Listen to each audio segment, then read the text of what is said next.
Prof. Jasbay for the support and for wanting us to pursue the big dream of hosting this mega conference. The College of Law Management and our partners, the South African Bar Association, for agreeing to partner us in organizing and hosting this conference. Words of appreciation go to all members of the LOC for organizing such a world-class conference. Ladies and gentlemen, you are all welcome, and thanks very much for honoring us with your attendance of the conference. Please enjoy the conference and the hospitality we are giving to you. Happy Women's Month.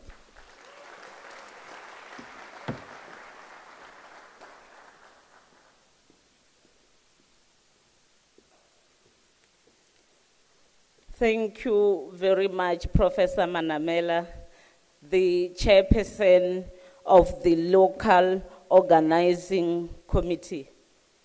It is indeed a world-class conference, and we are looking forward to the engagements during the coming 3 days.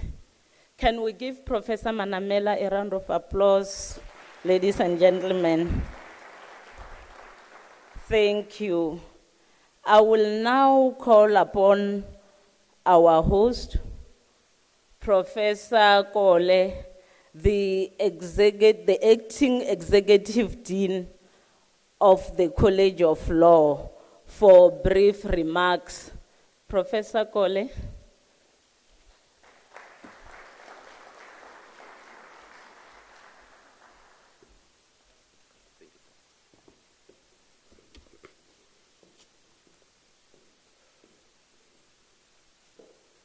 Professor Puleng Lenkabula, Principal and Vice Chancellor of the University of South Africa, His Excellency President Nana Dankwa Akufo-Addo, President of the Republic of Ghana, Honorable Justice Raymond Zondo, Chief Justice of the Republic of South Africa, Honorable Justice Mogoeng, former Chief Justice of the Republic of South Africa, His Excellency Charles Asuako Owiredu, High Commissioner or Head of Mission of Ghana to South Africa, Minister Ronald Lamola, Minister of Justice and Correctional Service of the Republic of South Africa, esteemed Chief Justices from various countries, Mr. Hannibal Egbe Waifo, President of the African Bar Association, Advocate Bart Ford, Chairperson of the South African Bar Association, members of the university community,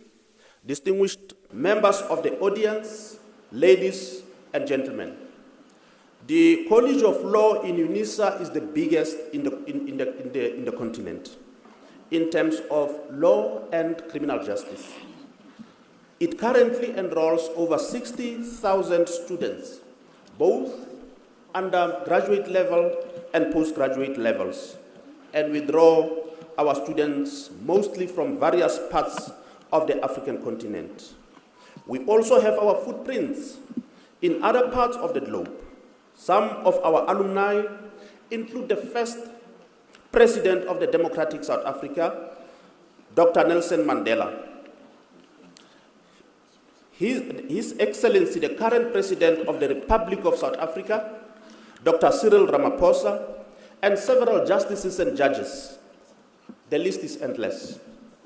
Our mood of teaching, learning, and research is comprehensive, open, distance, e-learning. And that is why we are able to reach out to students wherever they are, anywhere in the world.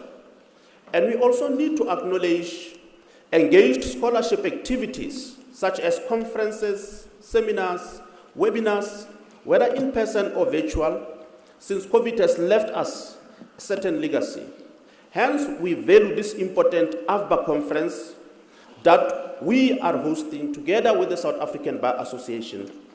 The main objective of this conference is to make sure that we bring legal minds together to share their lived experiences and practices and how they do things from different countries in Africa in order to help us academic spaces to be able to shape futures in the human services as we are the African university in the service of humanity. And when we do so, our beneficiaries, when we bring legal minds together, our beneficiaries became key and they became students. And as well key to that, it becomes the generation to come once we bring that type of igniting engaged scholarship.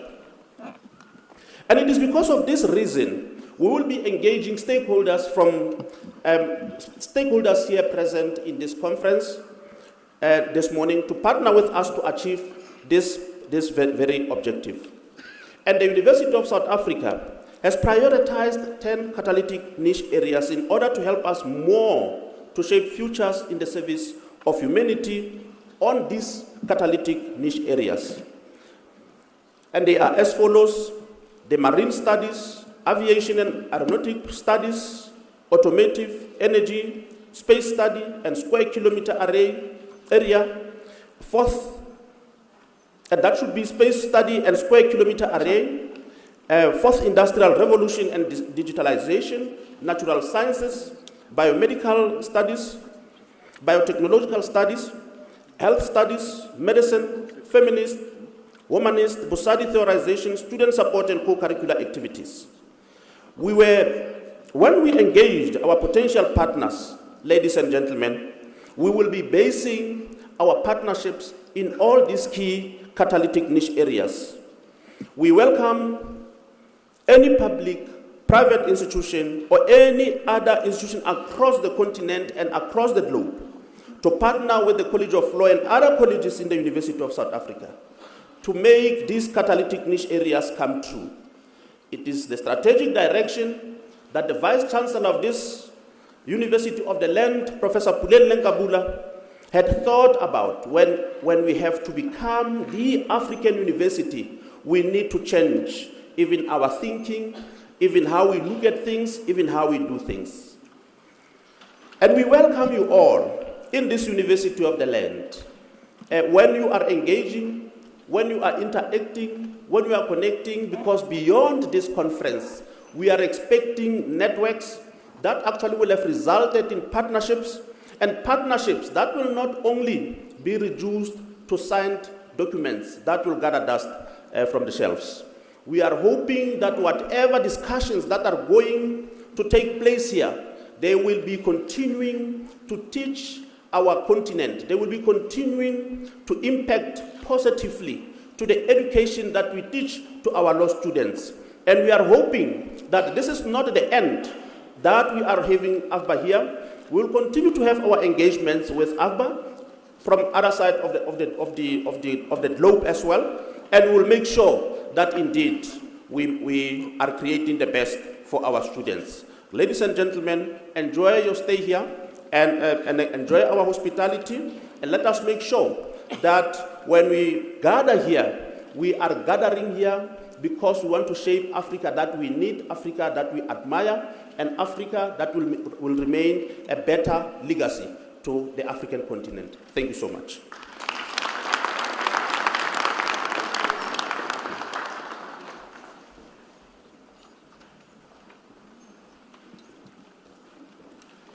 Thank you so much, Professor Kole. We pride ourselves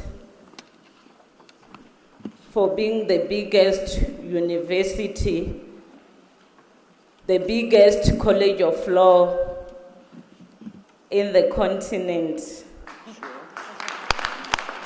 And for being the biggest college of law that produces most of the students for the legal profession. Our LLB enrolls most of the students in the College of Law.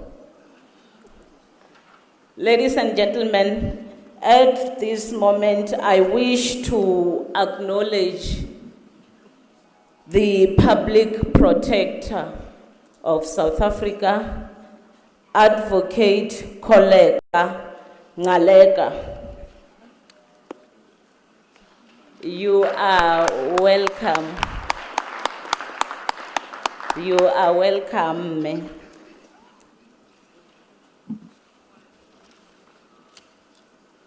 I will now request Professor Ernest Kofi Abosi to give a welcome address. Professor Abosi is the co-chair of the International Steering Committee 2023 Annual Conference. Professor Abosi, you are welcome.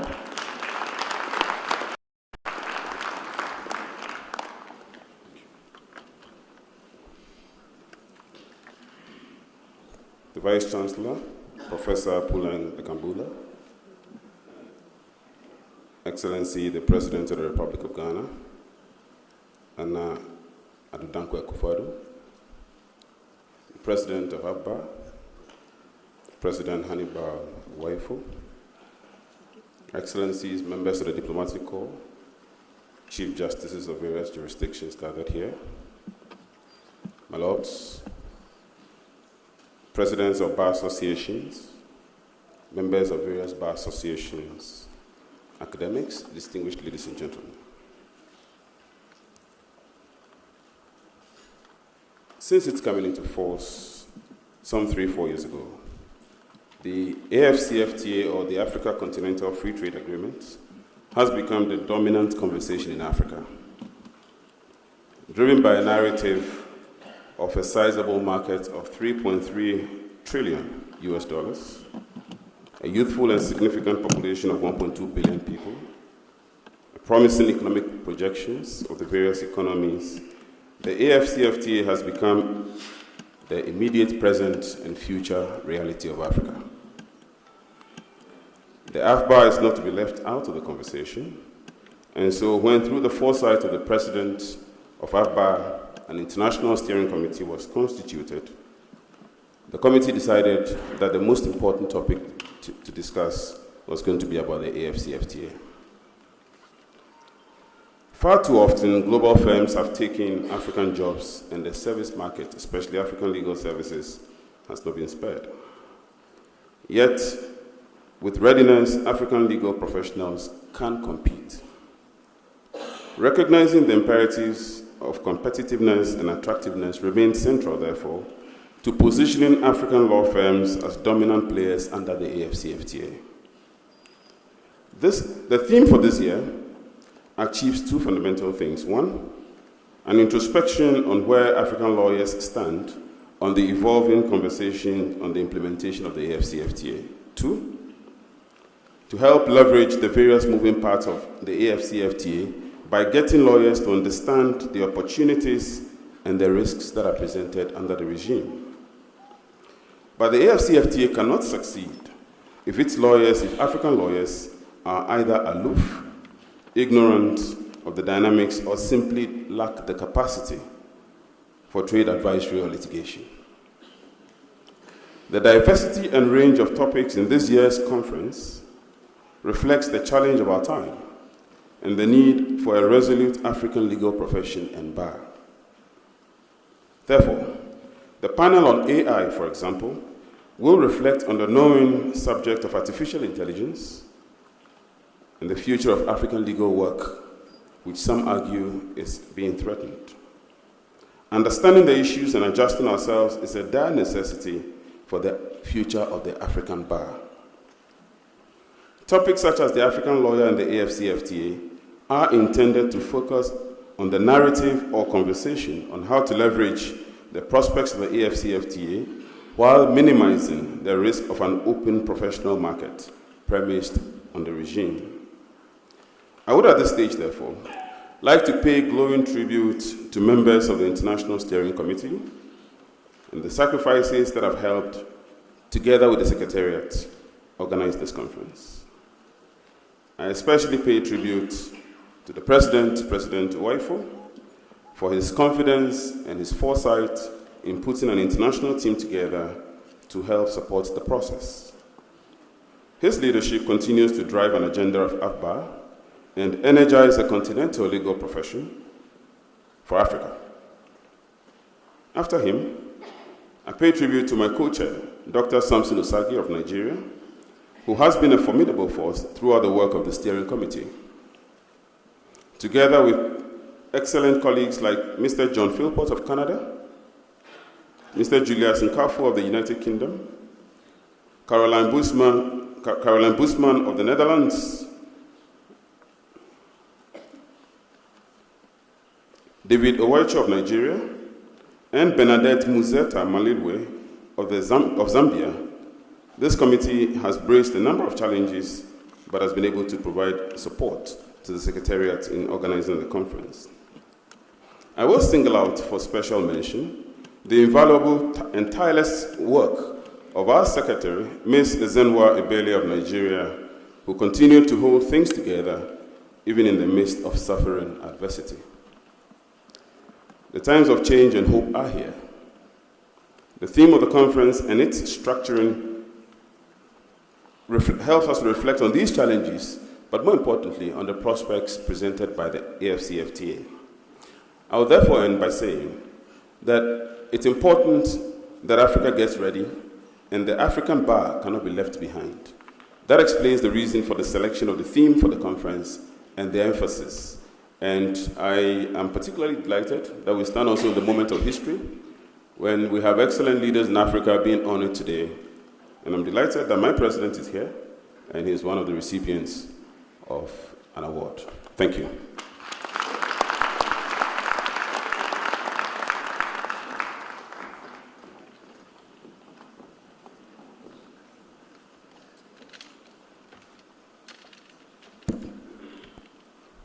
Thank you so much, Professor Ernest Kofi Abosi. Can we give him a round of applause?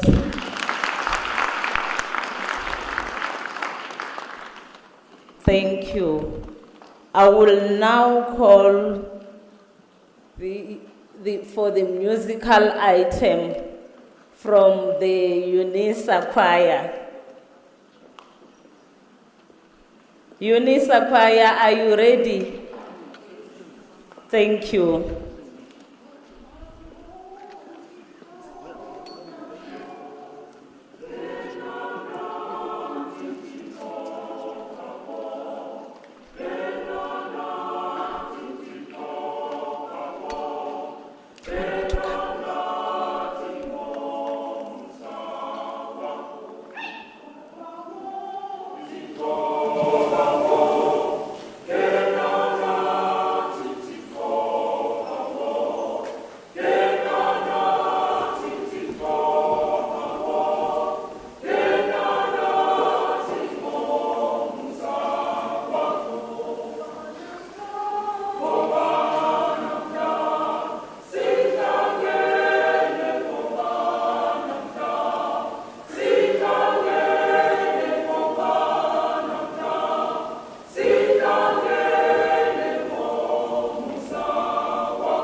Thank you, UNISA choir. My apology, ladies and gentlemen.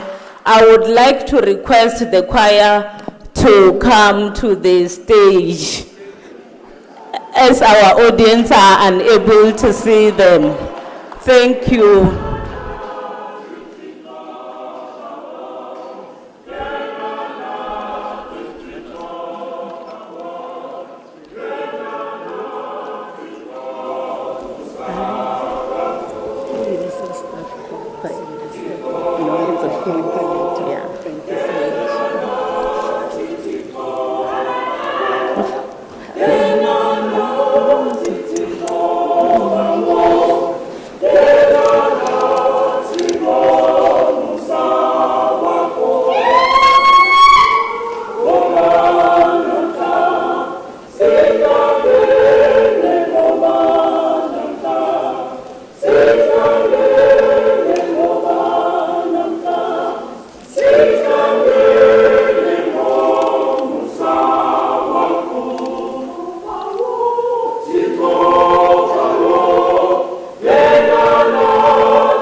UNISA Choir.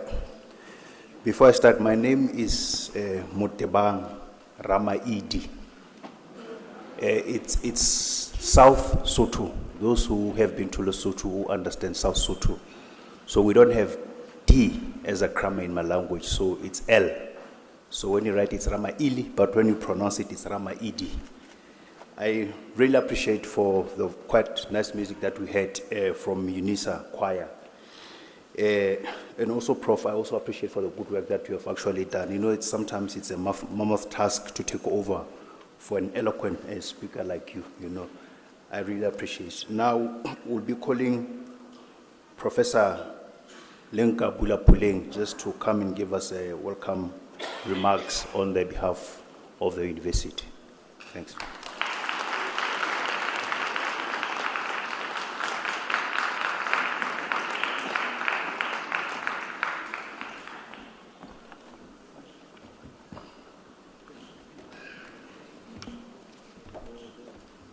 Good morning. Or is it afternoon?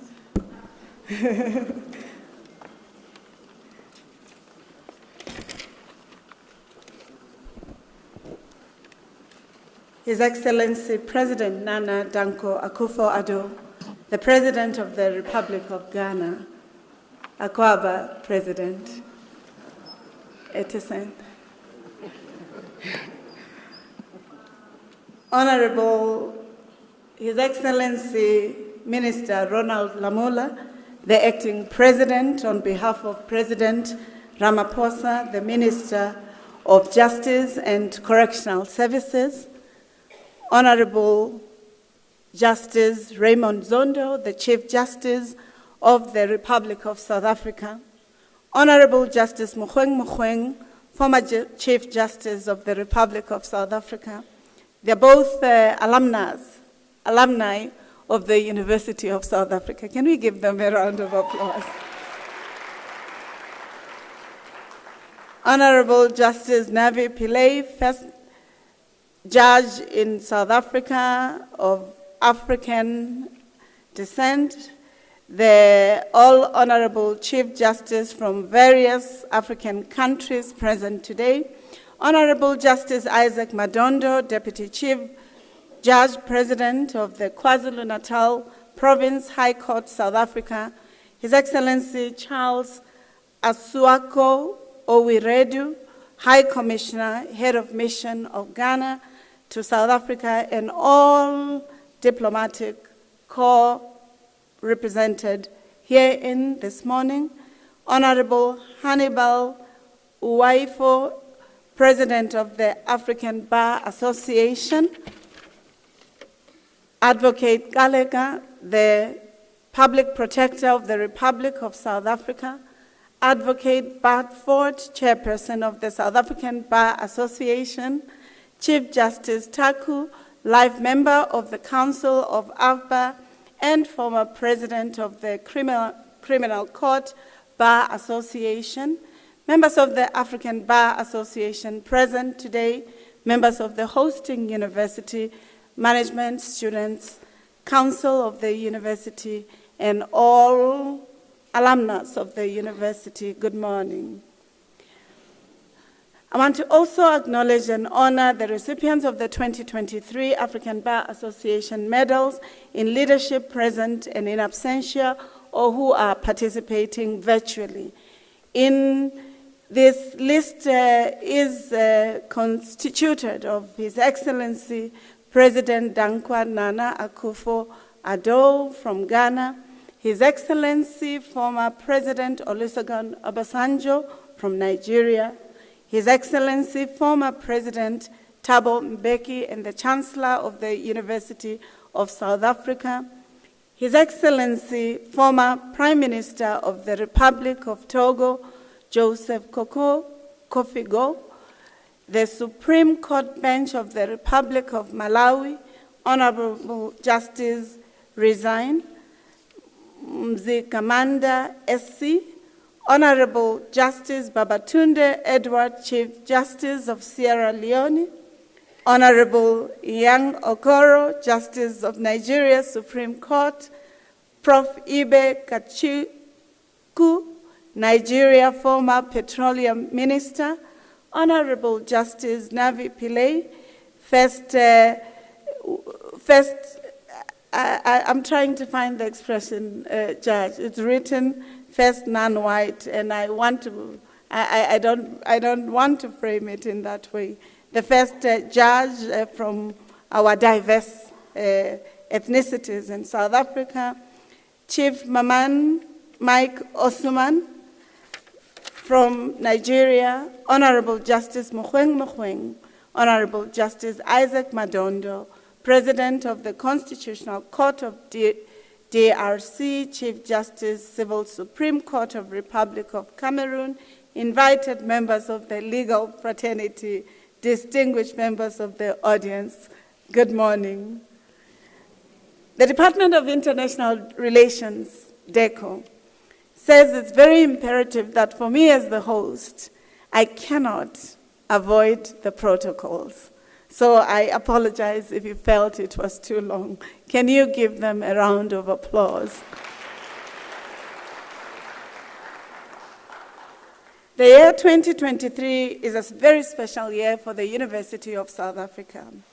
It marks 150 years since the University of South Africa was established. This is quite important because the University of South Africa has spawned the university system in South Africa, in Southern Africa, and has been a partner to many countries in the continent and abroad. Throughout a century and a half of producing knowledge and shaping history or histories, the University of South Africa is also known as the University of the Land, for it has established itself as a center of academic excellence for the continent and for the world at large. Earlier on, my colleague, Professor Gole, reminded you that this is the university that has almost a university-sized college of law, where legal profession is formed, is nurtured, and its intellectual agenda is translated. It is in this college, colleagues, where our students are brought from all spheres of the continent, whether North Africa, Southern Africa, East Africa, or any other part of Africa.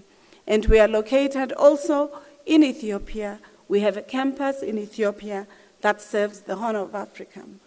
I'm truly elated that this university celebrates its 150 years by reclaiming Africa's intellectual futures. Our commitment is projecting the best of Africa's intellectual systems, its knowledge systems, the vibrancy of its civilizations, technologies, but also the contribution of Africa in the global arena, even as we grapple with the geopolitical, economic, and contestations. Universities by nature are social institutions that do not only support the ideas and the research, but that are also at the center of humanizing discourses, epistemologies, ontologies, and ideas that are important for the flourishing of societies, the continent, and how we intersect with the global arena. For us, we believe that UNISA is not just a South African institution, but it belongs to the continent and to the world. Program directors, it is thus an honor and privilege on behalf of the University of South Africa, as well as our esteemed partner, the South African Bar Association, to extend a hearty and warm welcome to all the delegates of the 2023 Annual Conference of the African Bar Association here in the vibrant city of Tshwane, Gauteng, in the Republic of South Africa. It is quite exciting because it's a little bit warm for those of you who feel a little bit cold. I was telling President Nana, I was telling President, His Excellency President, that he's just come when it's warm. A week ago, it was -1 degree in some of the areas here at home. So you would have experienced snow, but you were lucky enough to experience the warmth.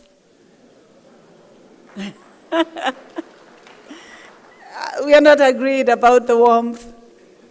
Okay, we'll make it, we'll adjust the weather in here. Thank you very much. Both institutions count it an honor to be able to collaborate and host this significant gathering of the legal professional scholars, business experts, and from across the continent. I want to state that this has been quite exciting an event because when we met a young, committed AFBA member at the International Conference of the Association of Women Judges, where Justice Raymond Zondo was also in session, Ms. Ifat Rahman, who is a member of AFBA, made a cogent invitation to saying, you cannot just be engaging as African women judges, magistrates, and lawyers. It would be prudent that you also engage with the continent. And I want to celebrate her because through her effort and encouragement, as well as Professor Jasbey, our ambassador, His Excellency Ambassador Jasbey, who is also a professor at the University of South Africa, currently located in Monrovia, in Liberia. They were quite assertive about the imperative for UNISA to celebrating its 150 years of legal scholarship alongside the African Bar Association. I think they deserve a round of applause. President of AFBA, I am sure you must be proud that the members are real ambassadors who would like to ensure that this august organization finds footprint and who become ambassadors anywhere they go. For this partnership and this conference would not have been successful if their agency had not manifested. Established in 1971, AFBA has been instrumental in uniting the legal professionals and legal associations. We'd thus like to commend their tireless efforts in fostering the exchange of opinions, formulating policies, breaking new legal frontiers, and the advancement of Africa's socio-economic and political development. As a National Bar Association, the South African Bar Association shares AFBA's vision and is dedicated to transforming the legal profession in South Africa by promoting unity, diversity, and excellence. UNISA, as one of the leading African universities, is the largest, and we don't want to just be known by our size, but also by our shape. We want to be known by being the first university in the world that created distance education. Oftentimes, this history is muted, and I think that deserves a round of applause. Colleagues, it deserves a round of applause because the inventions of Africa and how they bequeath the global arena on important resources that humanize society through knowledge are often not acknowledged. And it's very important for us as Africans to claim those contributions we would have made to knowledge, but also to the global arena. This is even more important because post the pandemic and post COVID-19, or in the aftermath of COVID-19, the model that UNISA has been using for almost a century and a half has become quite important. Majority of you don't come to these meetings. There are some of our colleagues who are participating virtually. And this is quite an important area because even during the hard lockdown in our country, UNISA was still functional and was one of the only universities in the world that continued with this curriculum despite that challenge. That resiliency has to be appreciated because even your Ivy League universities were closed. And I thank my predecessors for ensuring that resilience and that agility in the digitization of the university and its work was accelerated. I hope we together seek to address the challenges that are faced by the legal community to enhancing access to justice and to promoting the rule of law. Ladies and gentlemen, program directors, the theme around building the legal profession in Africa under the African Continental Free Trade Agreement serves as a platform for judicial officers, legal professionals, politicians, business community, academics, students, scholars, and various disciplines to engage on the innovative solutions to the complex issues that confront our continent. It is an opportunity for us to collectively address the importance of transparency in governance, in security, the rule of law, and in shaping Africa's futures. But the question, colleagues, are we creating lawyers or legal practitioners that are committed to advancing Africa's knowledge systems and ensuring that its philosophies, its ontologies, epistemologies are embedded and inform the practice of law, the changes and transformations of law that are required for our countries to transform in? Are we preparing lawyers that are, and legal minds that are committed to asking the questions about the international global trading systems that often negate or marginalize the African continent and which make our negotiations, oftentimes, even in the context of COVID-19, where medicines or even the supplies that were necessary for the well-being of our citizens, where are African lawyers in ensuring that our voices are in these systems? As we reflect around the African Continental Free Trade Agreement, which is a historic trading agreement that has been supported by 54 African Union member states, which is a testament of the African vision to creating a single market for goods and services and optimizing the dividends that this continent has. Do we have intellectual property lawyers, trade lawyers, science lawyers who are also looking into the interface of nanotechnologies, biotechnologies, which have become the contestations in our world today? These are the questions I hope we will engage in, for we are not, Justice Zondo, only committed to criminal lawyers. We would like Africa to diversify its knowledge systems around the legal professions in order that the science questions, the geopolitical systems and contestations, the ideas around how we intersect with science and the developments in the digitization systems, the conversion technologies which affect our societies, that we speak to them, even as we address the challenges of poverty, marginalization, and sometimes the silencing of Africa's knowledge systems. We need to find Africa's solutions to African problems. We need to encourage youth and young adults in our countries, in the continent, through law, to look into opportunities in our continent, which is endowed with minerals, biotic resources, and the diversities that we see. It is only through law, the practice of law, and the multiple fields of law that will enable us to doing so and to projecting the free continental trade system that speaks to the needs of the continent.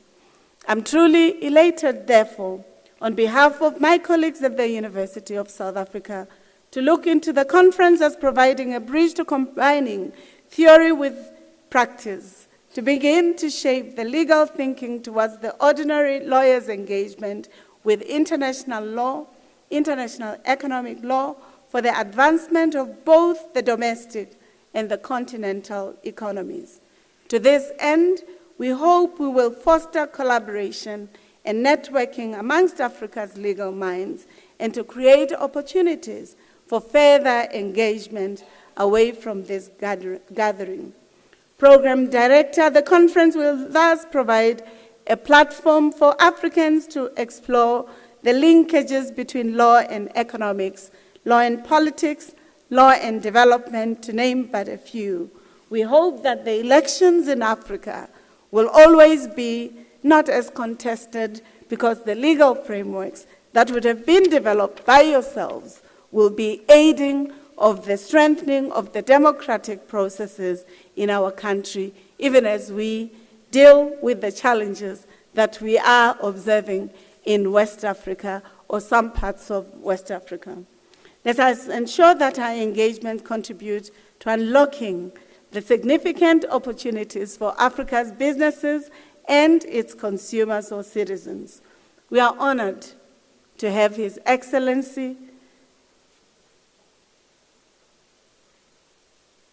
President Nana Danko Akufo-Addo, the President of the Republic of Ghana.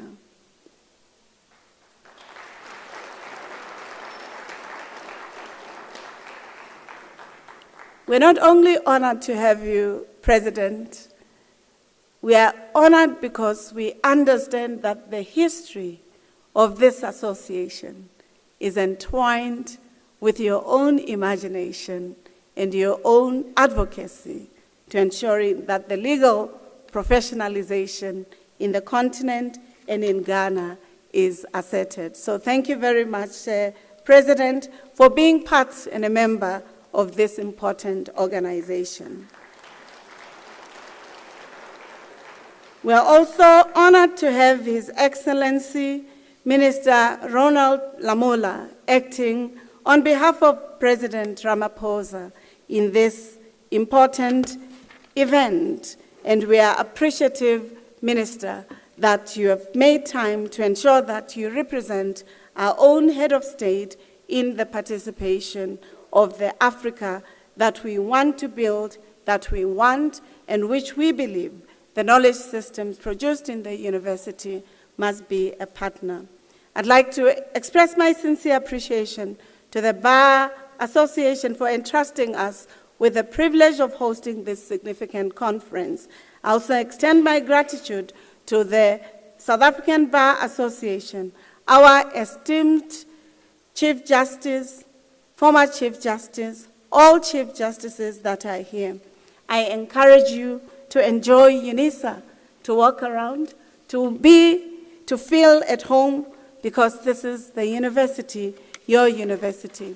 Welcome to the University of South Africa, the University of Leaders, the University of Mandela, Ramaphosa, Mbeki, Aristide, and many other distinguished leaders of the African continent that are committed to building this continent, to ensuring the humanization of life. Thank you.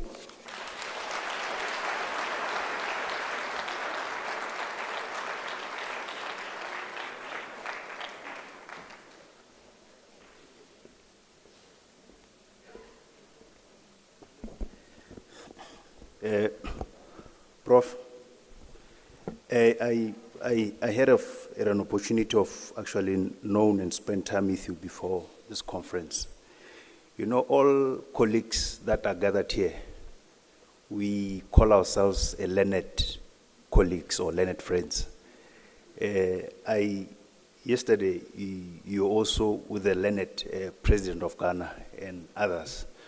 So I can confidently say today, you are one of our learned colleagues because you gave us an opportunity to come and present this conference. So as we call you, I'll also be saying a learned professor. And I also really appreciate a lot for the speech actually that you just said. Before I call one of good brothers of mine, Advocate Bartford, there's one thing that I really want to say. Learned colleagues, you know the history of this beautiful country of ours on the issue of segregation. it also cut across also legal profession. But however, one of the most beautiful things that we like and we love about our glorious government was to try to retrace the imbalance of the past, also inclusive in the legal fraternity. Hence, it culminated in enactment of Legal Practice Act of 2018. So in 2020, Advocate Bart Ford then decided, to align himself properly with the current dispensation in line with Legal Practice Act and the creation of non-sexist, democratic and prosperous country, regardless of the fact of the question of the color, decided to leave the bar and form South African Bar Association. And some of us then followed to say that it's important for us to look at South Africa inclusively, regardless of the fact of the color. And then I'll welcome Advocate Bart just to come and talk about South African Bar Association. Thanks a lot, colleagues.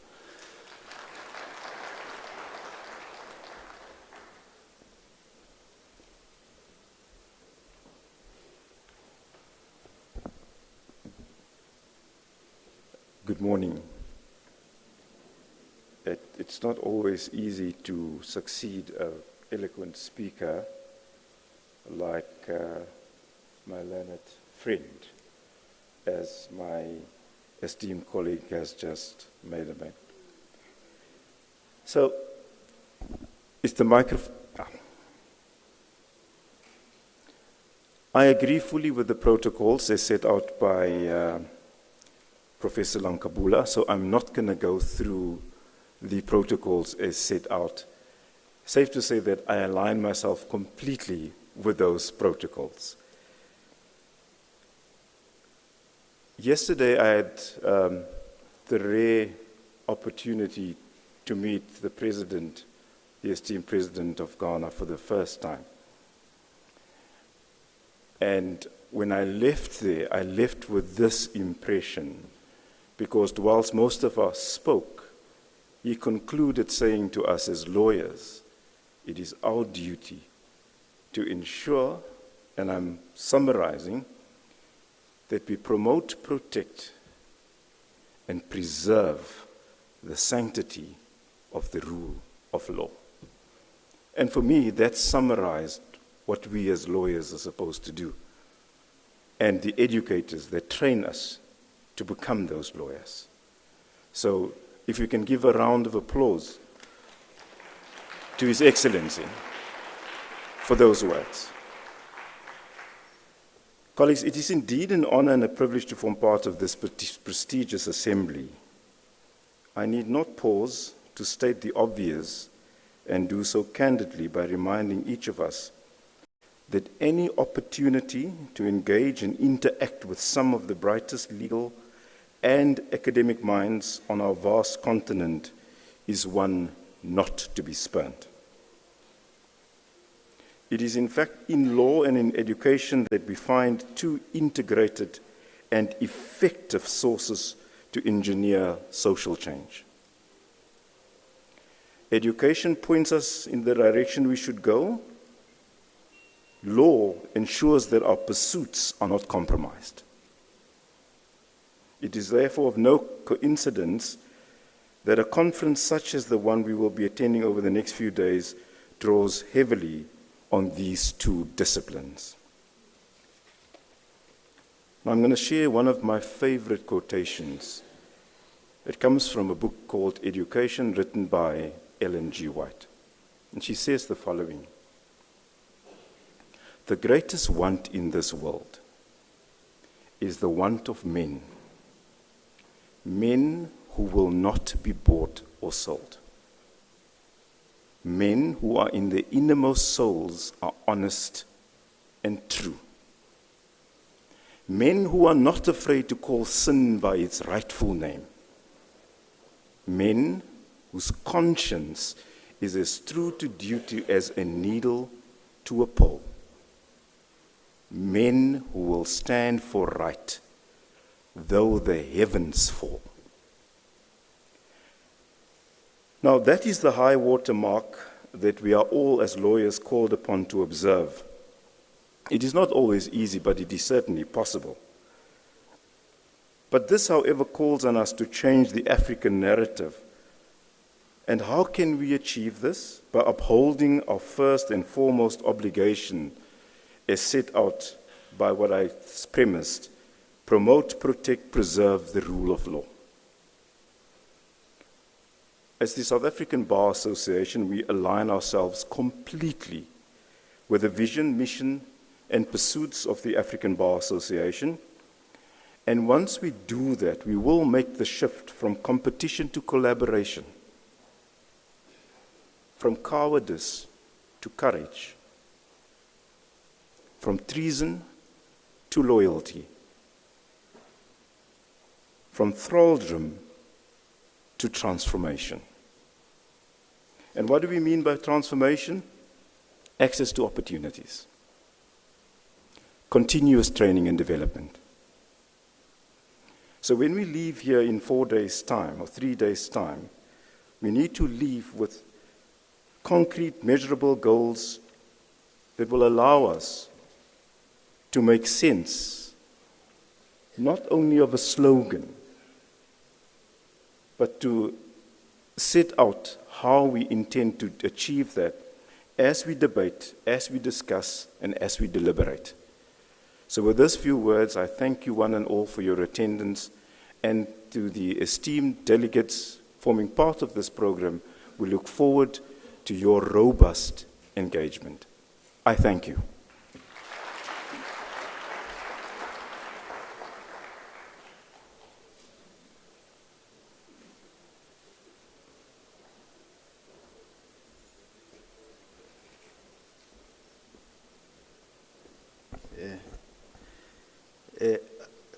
Advocate, but you know, one thing that I've known about you, I mean, in the early days when we were at BJ, you're a man of short words. You know, he's not a talkative person, but person of action. I really appreciate a lot for the good words that, on behalf of the South African Bar Association. Thanks a lot, you know, and for your dream. I mean, some of us, we took decisions. Those would, if I was in politics, I was to say that those are unpopular decisions, just to break away from the old traditional bar and align ourselves with the program and objectives of the government of the Republic of South Africa. But now I would love to call the president of the Bar Association, Mr. Hannabel Awefu. Thanks a lot, Mr. President. I hope I didn't get right. Thanks. I hope I did.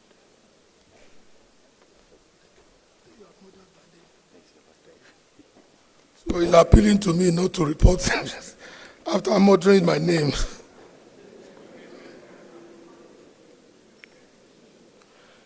Your Excellency, President Nana Dankwa Akufo-Addo, President of the Republic of Ghana, I want to specially welcome you here today.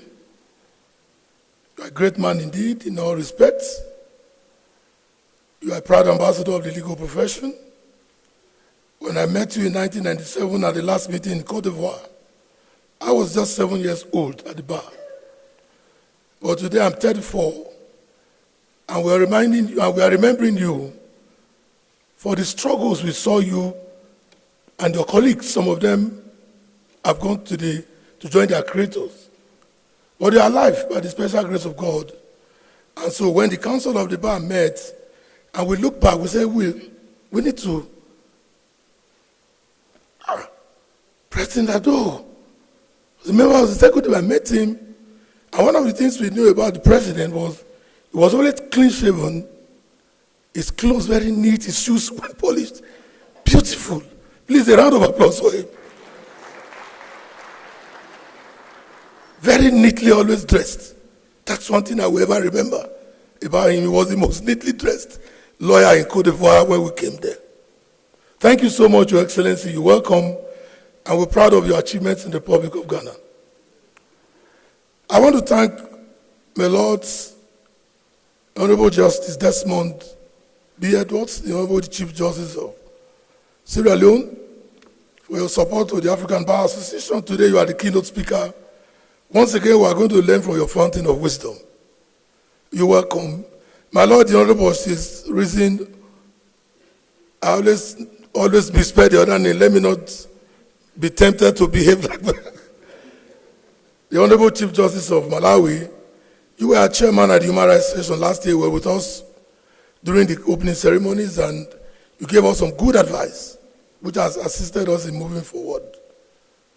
But let me talk about the Honorable Justice R.O.M.M. Zondo, who I had the rare privilege, of always communicating with. And it became to a level that as if I know him more than 20 years ago.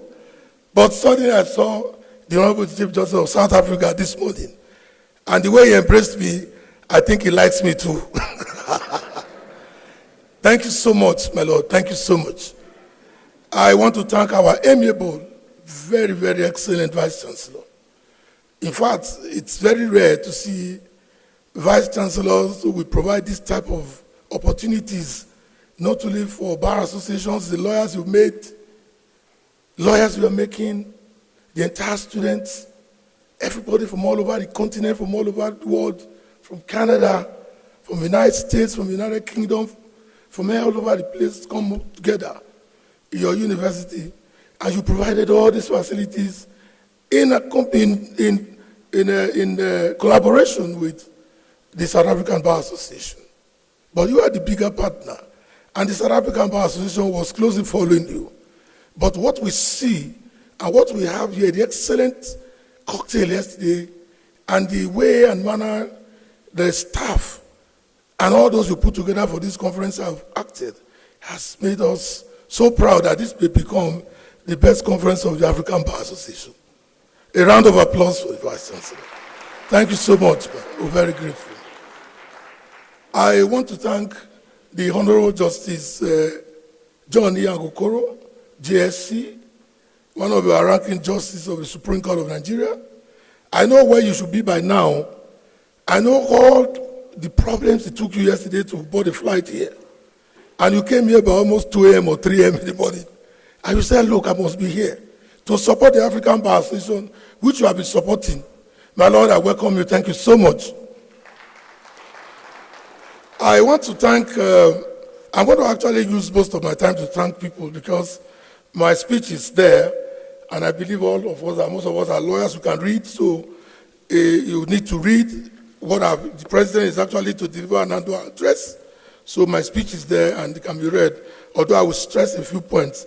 But let me continue with my appreciation to thank Professor Kachukwu Ibe, the former Minister of Justice of the Federal Republic, Minister of Petroleum of the Federal Republic of Nigeria, for all the support. This another minister that I would compare with the President of Ghana.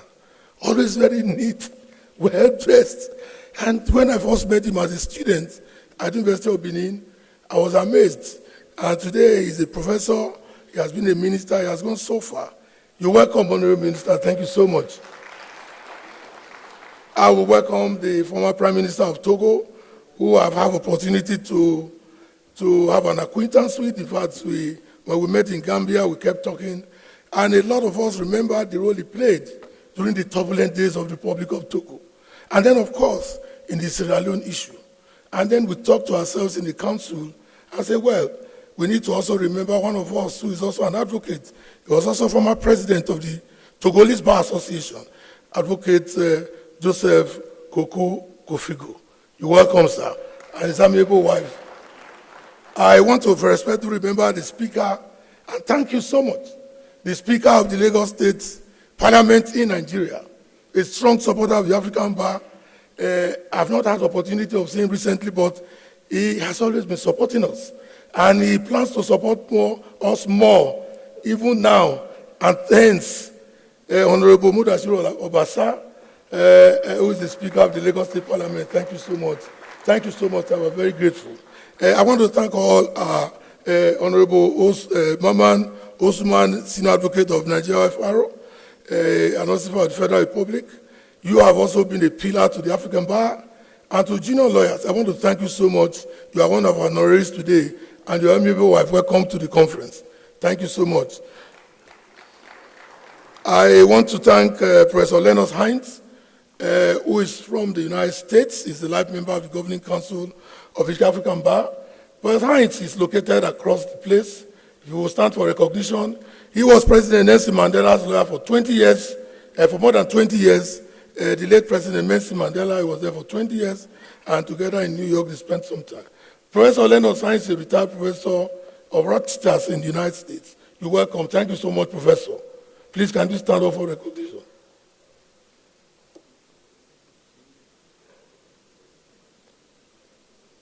All right, he's an old man now. Thank you so much. I want to thank, it's a very, please sit down, a very illustrious son of Nigeria, one who has helped in shaping the fortunes of the Armed Forces and Security Agencies Committee of the African Bar Association, Nigeria's former Chief of Army Staff, Nigeria's former Chief of Defense Staff. He rose to become the head of the entire army. I'm talking about General Alexander Ogumudia, who has been helped shaping the Armed Forces and Security Agencies Committee. Please stand up for recognition. Thank you so much, General.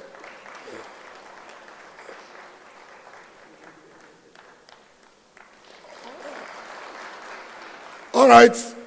I want to thank Honorable Bike Ogala, who is a member of our council, who has done so much. He has stood so much by us. Whenever we are in need of things we can't do, he goes all the way out to assist us in pursuing it and getting to a conclusion. I want to thank you so much, Honorable. You're welcome. Then I want to thank our Vice President for North Africa, Deputy Vice President who's here with us.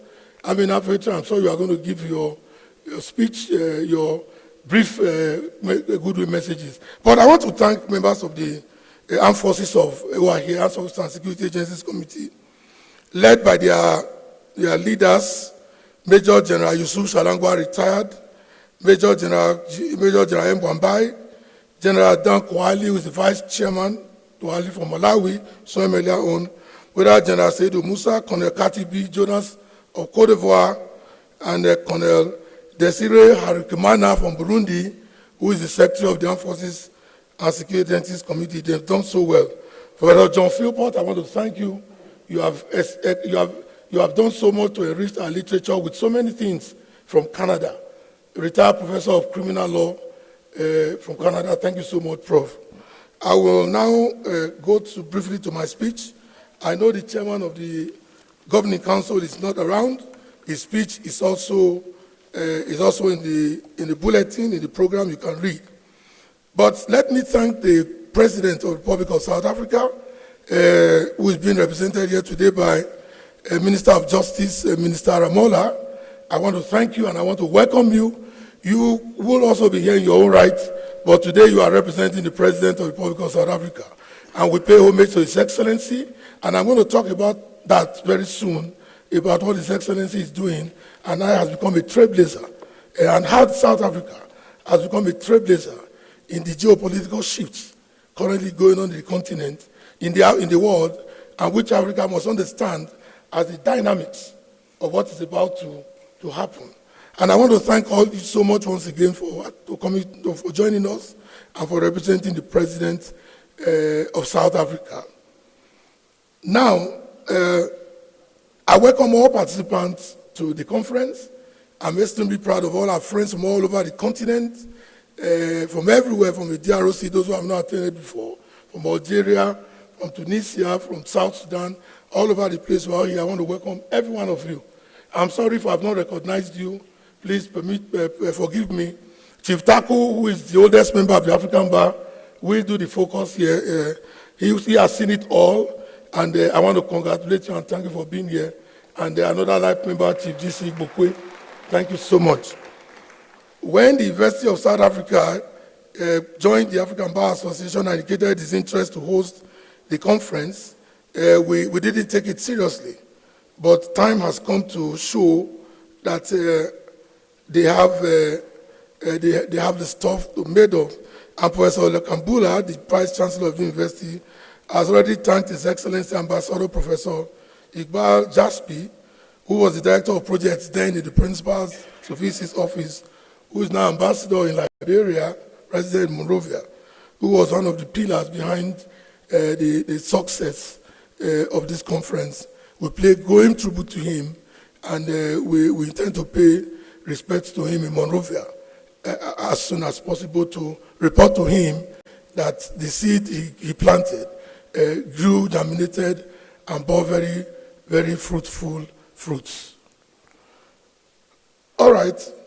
I thank Professor Olekambula, herself, the principal, and the executive dean, Professor Kole, and all those about to afford, and all those who worked so hard to get us to where we are today. I want to also say that since 2012, we've been trying to articulate a position for the continent. In 2012, we were in Harare, where we dissected where we talked about the rule of law as the only pathway for Africa's prosperity. That's the reason why I've not talked about George Navanadempile, who is sitting right here with us. George Pile has become an enigma. Professor Olekambula didn't want us to say the first non-white to be appointed judge in South Africa, where she was, and she did very well. She went to the United Nations, a retired diplomat. She was our keynote speaker at the Rebirth Conference in Harare in 2016, and she did give us the thoughts. And we concluded in that conference that the rule of law is the only pathway to Africa's prosperity. George Pile, we want to thank you. Please, can you stand up? Please give her a round of applause.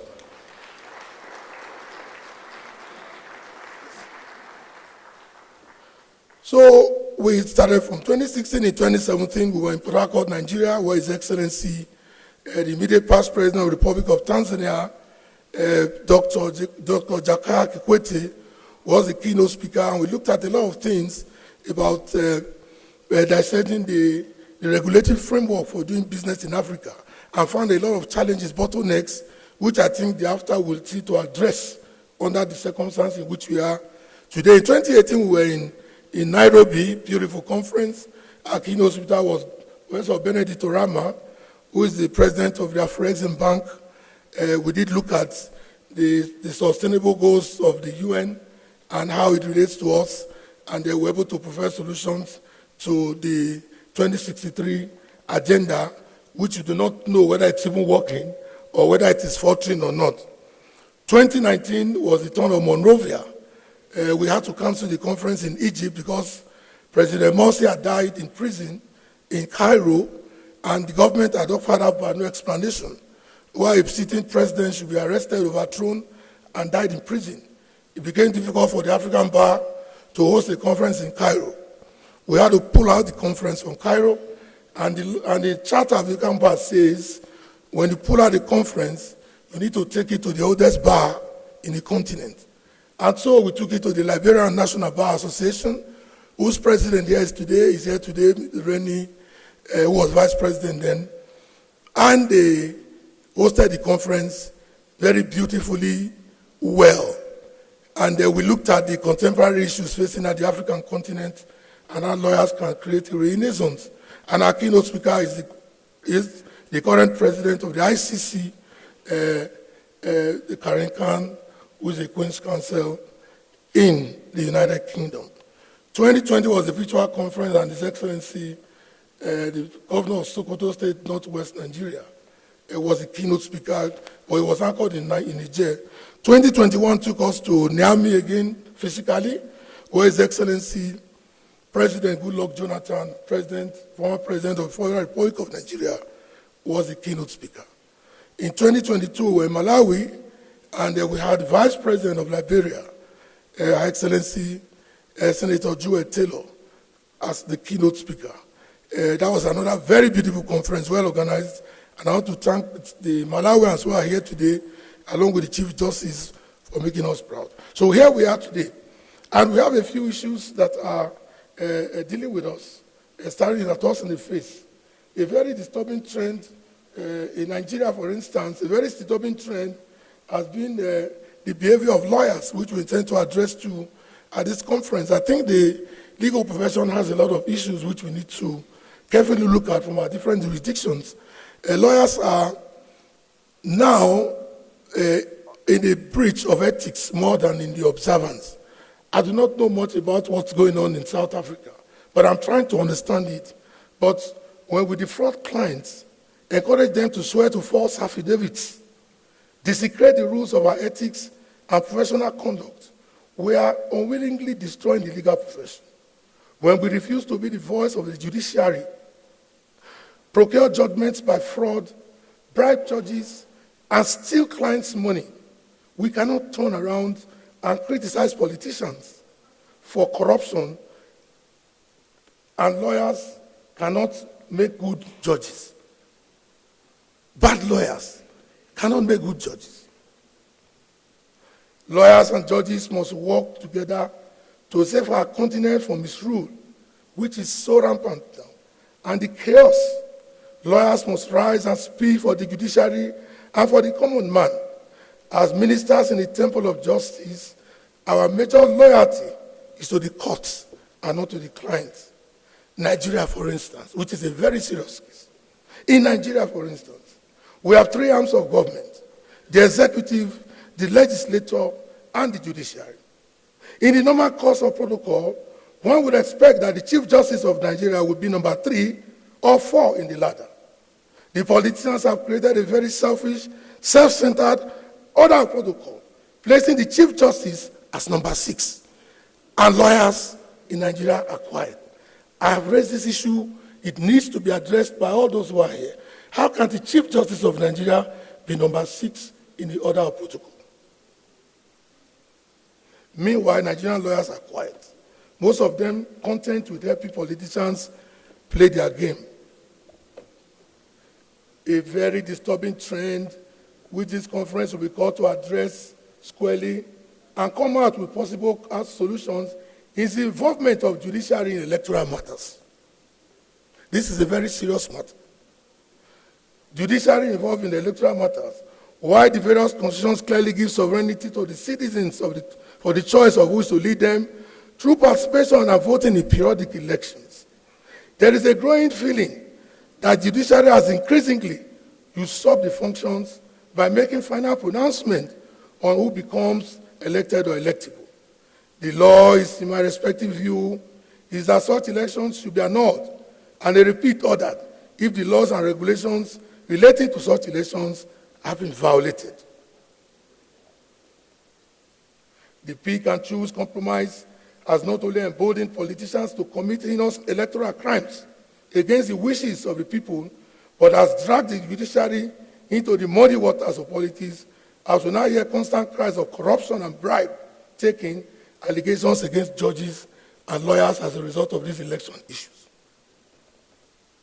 In fact, election petitions have become such a big exploitative business, to the chagrin of the worrying public. The constant media and public jabs at the judiciary over corrupt practices and social and voodoo decisions are no surprises. For instance, a survey recently conducted by a so-called independent society group suggests that in Nigeria, as much as 75% of the citizens surveyed said we do not trust the judiciary. Your Excellencies, ladies and gentlemen, this year the theme of our conference is building the legal profession in Africa under the AFBA. The AFCFTA is the first single and biggest attempt by our leaders to take the bull by the horn in drawing Africa together using the inter-African trade. The document is no doubt a very complex one, and lawyers are expected to thoroughly dissect it with a view to understanding the intricacies involved and ready to solve the equally complex legal issues that will arise. Let me use this opportunity to appeal to our leaders, policy formulators, government, that the idea of employing foreign legal services to sort out our domestic activities, especially in the area of trade and commerce, generally must stop. Here in the African Bar Association, we have experts in every field who can stand their own anywhere in the world. We need these jobs. We cannot continue to pay foreign lawyers billions of dollars, and turn around to complain about capital flights. At all legal services needed to ensure the succession of the AFBA transactions to go smoothly should be handled by African lawyers. The African Bar Association is very concerned about the issues relating to closed borders. There cannot be a trade in goods and services in the real sense. There cannot be any serious benefit from the laudable project of AFTA if we continue to employ the visa regimes. We need a common regulatory framework to operate the FCTA, and the AFBA is already working on it. We need cooperation of the FFCA Secretariat, and lawyers are interested in the project to achieve this. The committee will be set up here to look into it. We want to commend President William Ruto of Kenya for kicking the ball rolling by opening its borders for the trade to thrive. I also want to thank the AFSCA Secretariat, who is here represented by the Director in Trade and Services. We've written to them on several occasions to be available. I didn't even know they were going to come, but surprisingly, they are here, and so you're going to join the eminent person section to dissect these issues after the meeting.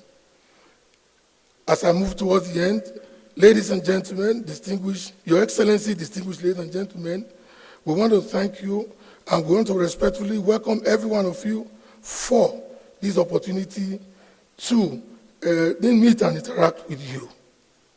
I also want to talk about Chief Taku, who will not be forgotten for the constant positive impact on our association. Chief Taku will take our focus to the issues of restitution for colonial crimes. At the 1991 annual conference held in Abuja, the late Chief M.K. Abiola, who was the keynote speaker of that conference, in front of the then Vice President of the United States, Mr. Dan Quayle, who was the special guest on that event,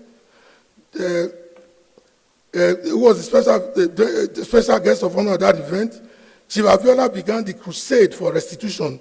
While Chief Abiola has since passed on, the African Bar Association intends to resuscitate this matter and pursue it to its logical conclusion.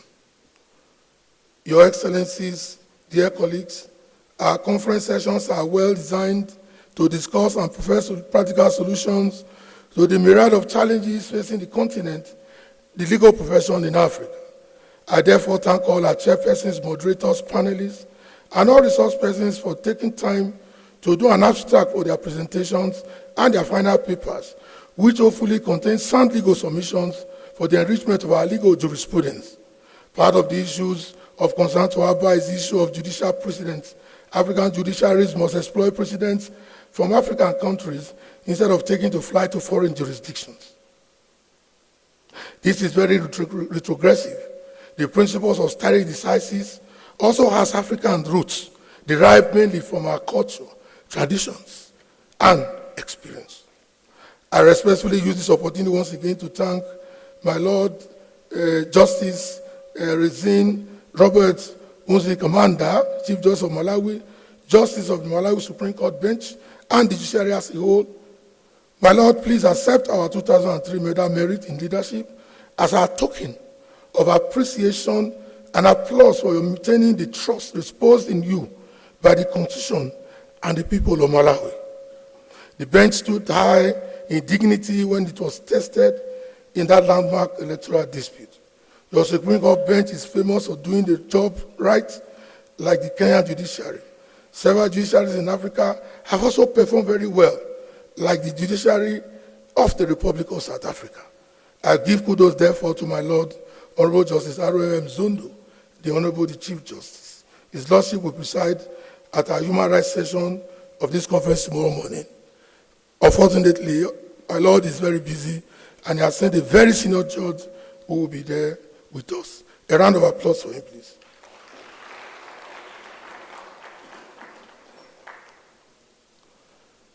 I welcome the President of the Constitutional Court of the DRC, the Chief Justice Civil of the Cameroon Supreme Court, and their delegations. I welcome all participants from all over the continent, like I said before.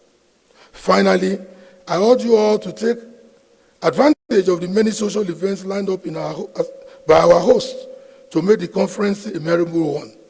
Your Excellencies, my lords, spirituals, and temporals, our medalists for today, special guest leaders of the bar, dear colleagues, distinguished ladies and gentlemen, thank you for honoring our invitation, which we do not take for granted.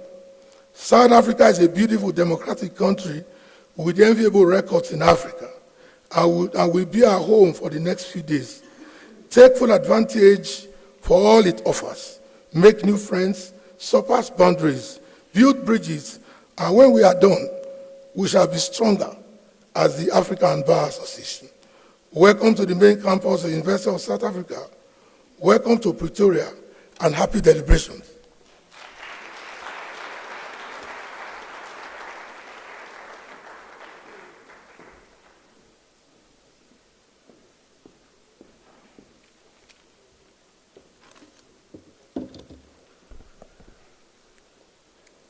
Thank you so much for the remarks, Mr. President Hannibal Wafu. As the University of South Africa, we are truly honored and humbled to be the first university in Africa to host the African Bar Association Conference, together with the South African Bar Association. Especially this year, when the university is celebrating 150 years of providing open distance education to students. At the same time, the country is celebrating the centenary of the law recognizing the admission of women to the legal profession. Thank you for giving us the opportunity, Mr. President. I will now call upon the UNISA Staff Choir to give us an item. Please, UNISA Staff Choir, come to the stage.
Thank you, UNISA Staff Choir.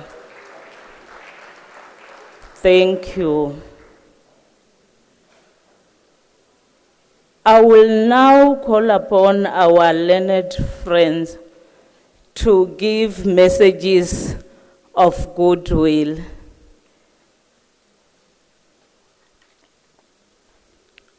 At this point in time, I will call Mr. Mba Eric Mba, the president of the Cameroon Bar Association.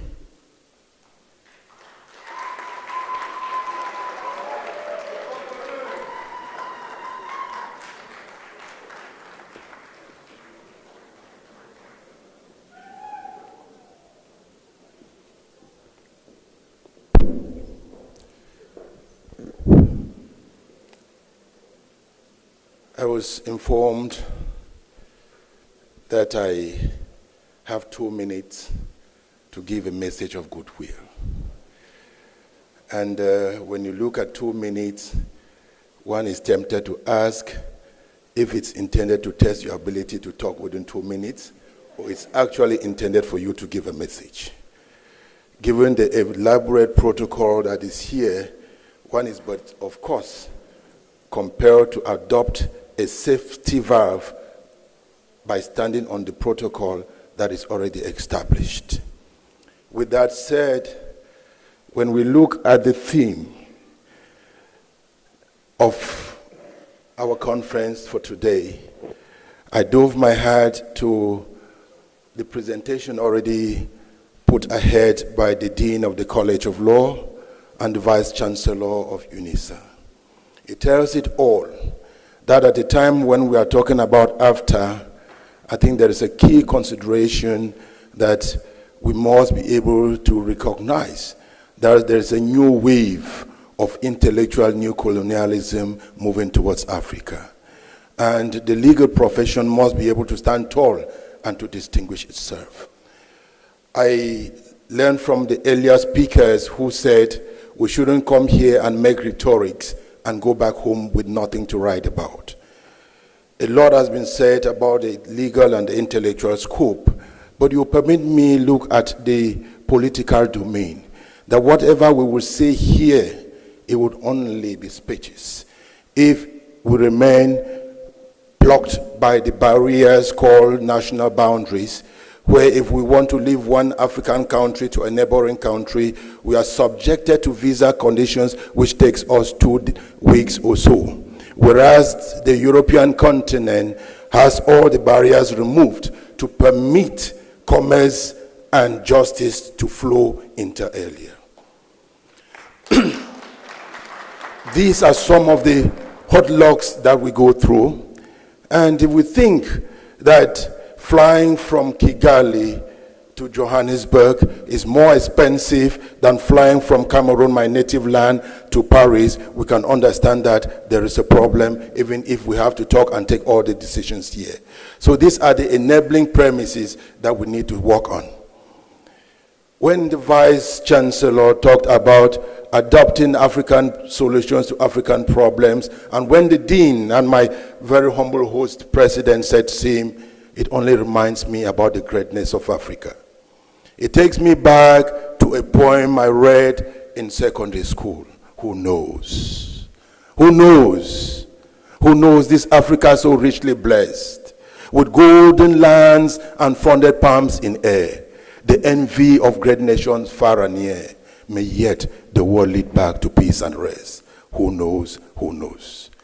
This takes me to congratulate in a very wonderful manner the leadership of the South African head of state, not within the domain of South Africa, but in the coalition team that reached out to see how the problems in Ukraine and Russia can be resolved. It only makes us as Africans proud and distinguished that for once, Africans can stand out to resolve problems in the European community. But as it is said, charity begins at home. We equally have a lot of problems in our African countries and African continent. If we could extend this within our continent, it would help us realize our dreams for today.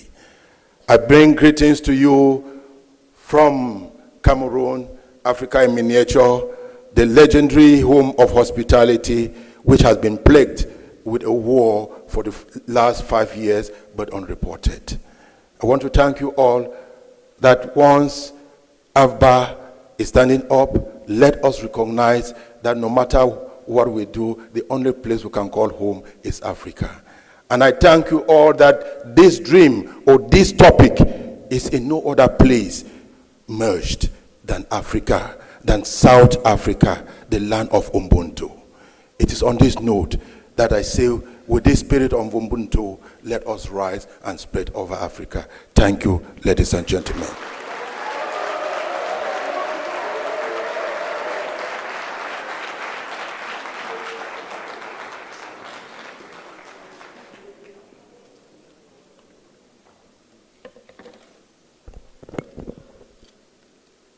Thank you so much, Mr. Mba, Eric Mba, for your kind words and well wishes.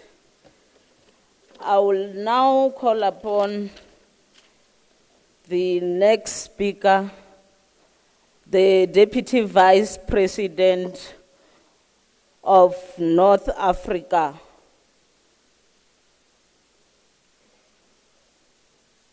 Maitra Faiz Amina.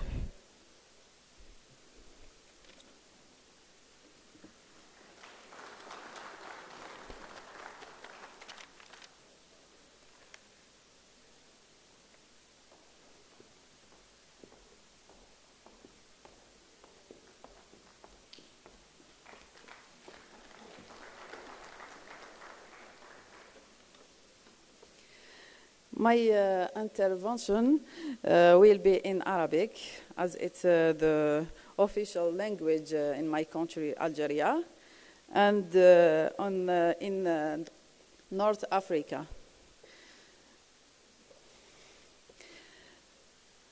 بداية أود أن أرحب بكل الحضور في رابطة المحامين الأفارقة Bar Association of Africa. نحن اليوم نجتمع على موضوع جد مهم يتعلق بحياة الاجتماعية للسادة الأفارقة، يتعلق بحياة كل القارة الإفريقية. بداية أود أن أشكر السيد رئيس رابطة المحامين الأفارقة السيد هانيبال، السيد رئيس جمهورية غانا لحضوره وتشجيعه لنا، السادة الإطارات كل باسمه وبمقامه. أرحب بكم اليوم في هذا المؤتمر الذي عقد في جنوب إفريقيا، هذه البلد الكبيرة التي قطعنا مسافات كبيرة للوصول إليها. إن شاء الله حنا نلتزم بالوقت، عندنا دقيقتين. إن شاء الله احنا اليوم في هذا الملتقى سيخرج بتوصيات التي يرتقي فيها المحامي الإفريقي من خلال التجارة الحرة، وهذا الأمر الذي لابد لنا أن نحسنه، خاصة ما قاله السيد الرئيس فيما يتعلق بكفانا أتعاب بالنسبة للمحامين الأجانب. نحن أفارقة لابد لنا من تطوير القوانين الإفريقية، خاصة من ناحية الأمن، من ناحية التجارة، الاقتصاد، الاستثمار وغيرها. ستكون لنا فرصة في هذا المؤتمر لمناقشة كل هذه الأمور. أخيراً أود أن أشكركم وأشكر جامعة يونيسا على هذا الترحاب، وأشكر كل أعضاء الحاضرين، وشكراً لكم. Thank you.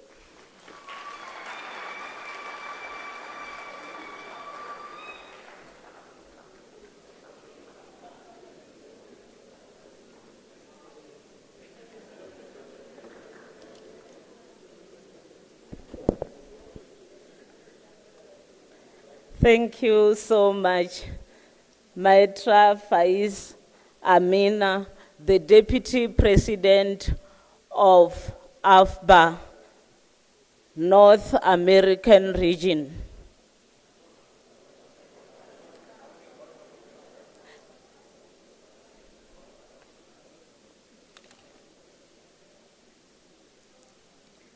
North Africa, my apology. Thank you, my apology. Ladies and gentlemen, I will now call upon Dr. Seyum Antonius, the President of the Family Watch Africa.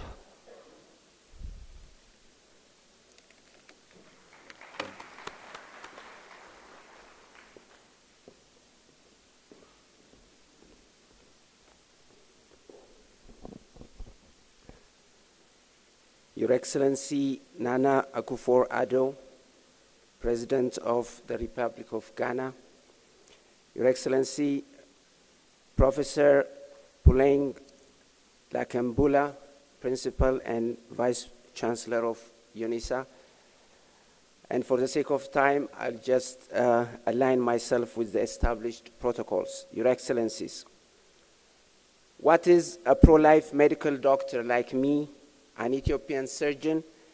What am I doing here, addressing this distinguished gathering of lawyers, judges, ministers, politicians, legal practitioners, and even an African head of state in the opening plenary of the African Bar Association.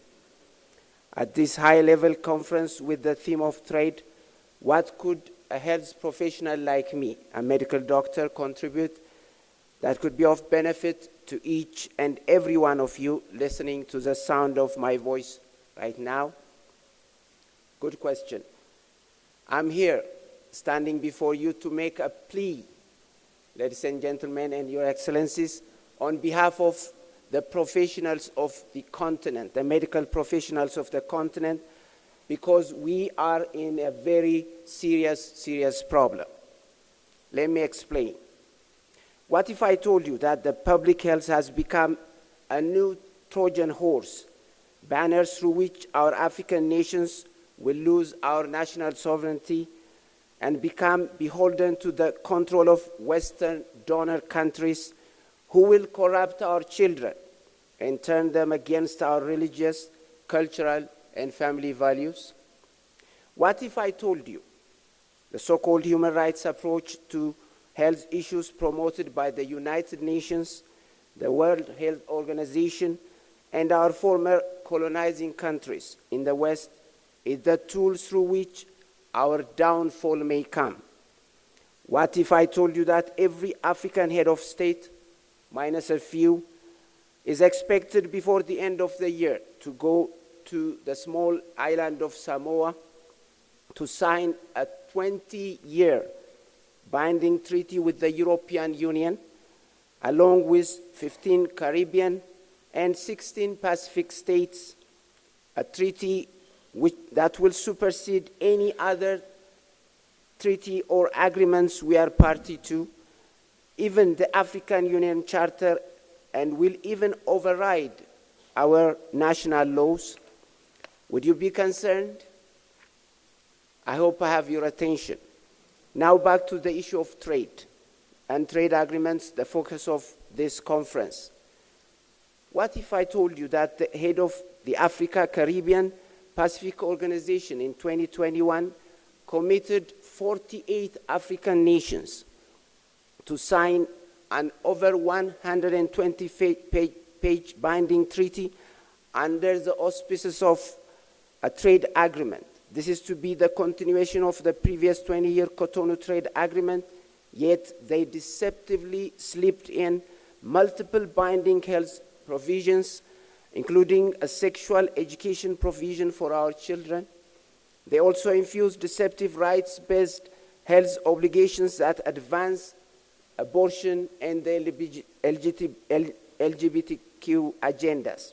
This is all being done deceptively under the banner of something called Sexual and Reproductive Health and Rights, or SRHR, a manipulative term created to hide the LGBT, abortion, and child sexualization and transgender agenda of the European Union and other donor countries. So, what is the deceptive name of this devious 20-year treaty of which I have been speaking about? It is formally called the SCP-EU Agreement, but we call it the Devious EU Treaty. Once our African presidents signed this agreement, even before it is ratified or domesticated by our parliaments, according to the EU, we will be subject to sanctions if we fail to abide by the various human rights obligations within the agreement, which clearly promote the gay and abortion rights and transgender rights agendas. Indeed, the LGBT Rights Caucus at the EU even successfully pushed a resolution through the EU Parliament claiming that the non-discrimination provisions of this EU treaty create obligations with regard to sexual orientation and gender identity. This devious EU treaty is a clear violation of the sovereign rights of our nations and a new form of social and sexual colonialism by our former slaveholders, and sadly, very sadly, many African nations are about to sign this agreement without the proper scrutiny of its provisions by our national parliaments the proper lawmaking bodies of our nations.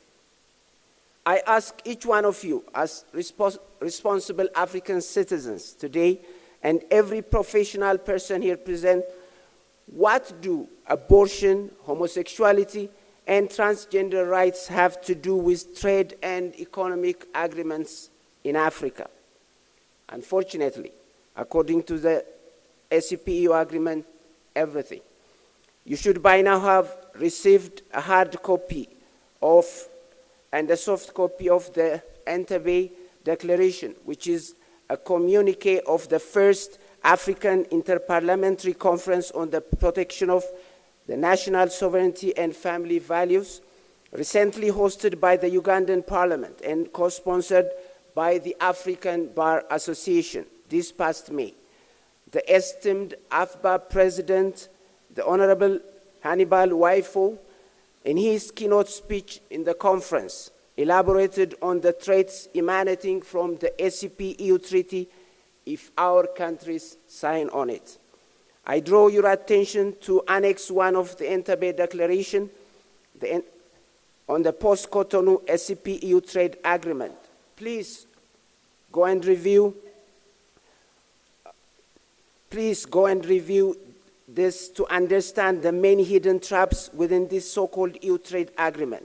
And please consider the action steps that 22 African parliamentarians have.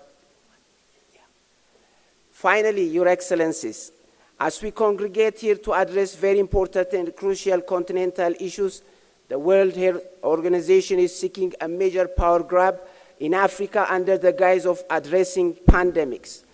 The public health bill tabled at Liberia Parliament right now has fingerprints of the World Health Organization, Sweden, the UK, the US, the International Planned Parenthood Federation, and more. I conclude with a call to each one of you to help us protect our beloved continent of Africa, to become a graveyard for colonialism. I repeat, to become a graveyard for colonialism and the sexual social recolonization of Africa under the guise of trade agreements and sexual and reproductive health policies. Help us make Africa a graveyard for comprehensive sexuality education and anything and everything coming in the form of cultural imperialism, and especially a graveyard for the ACP-EU versions of distorted human rights and health provisions. Family Watch Africa wishes the African Bar Association to have a very fruitful deliberation this week, and God bless Africa. Thank you so much. Thank you so much, Dr. Soyum Antonia, for the remarks. Ladies and gentlemen, we are pressed with time. So I will request all the speakers to be brief. The next speaker, ladies and gentlemen, is the former president of Cape Verde Bar Association, Mr. Hernan Soares.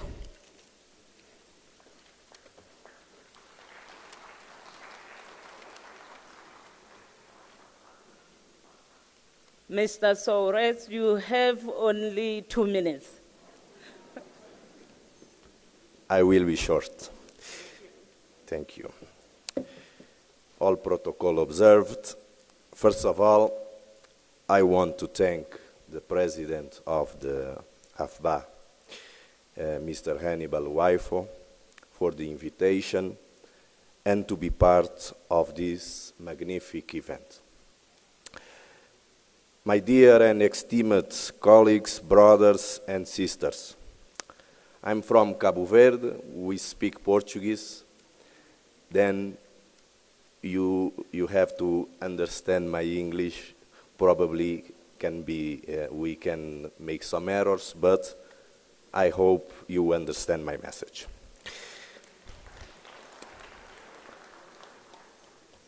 I'm very honored to be here with you, and I'm here to sending you my warmest wishes for a successful Congress, where minds are united to shape a brighter future for our continent. May our discussion be fruitful and our collaboration impactful. Together, we can achieve remarkable progress and help our incredible continent, and I wish you an electrifying event filled with innovative ideas, vibrant discussions, and boundless unity. Let's create a future that resonates across the continent, and let's embrace the power of collaboration in our continent. Dear colleagues, let's get ready to ignite change at the African Bar Association Congress and make it every year the better Congress that we can have. I want everybody to cheers to this beautiful Congress and this great experience that we can have here. And to finalize, I want to give here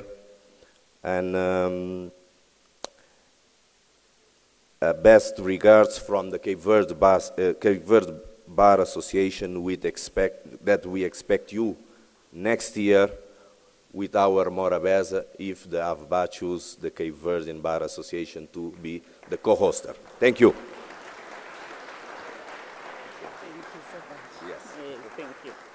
Thank you so much, Mr. Soares. Ladies and gentlemen, I will now call upon Chief Charles Taku, Life Member of Council of AFBA. He will be speaking on reparation and restitution for colonial crimes.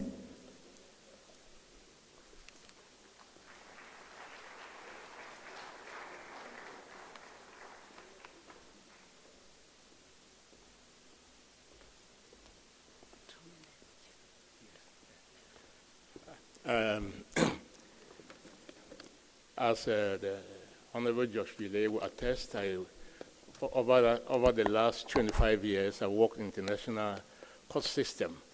That time is actually regulated, and therefore I have 10 minutes and permit me to deliver my observations in 10 minutes. I prepared a paper that will be distributed electronically or otherwise. Your Excellencies, the President of the Republic of Ghana, Your Excellencies, the Chief Justices, I think I can see my own senior judge here, Judge Fonkwe from Cameroon, and my colleagues from the Cameroon Bar, and many other colleagues that have been in the practice of international law uninterrupted for the past 25 years in all the international criminal courts that exist and some other international adjudicatory bodies.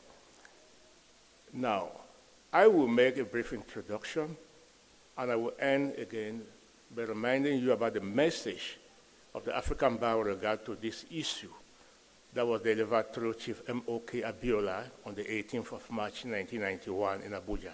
And I was present.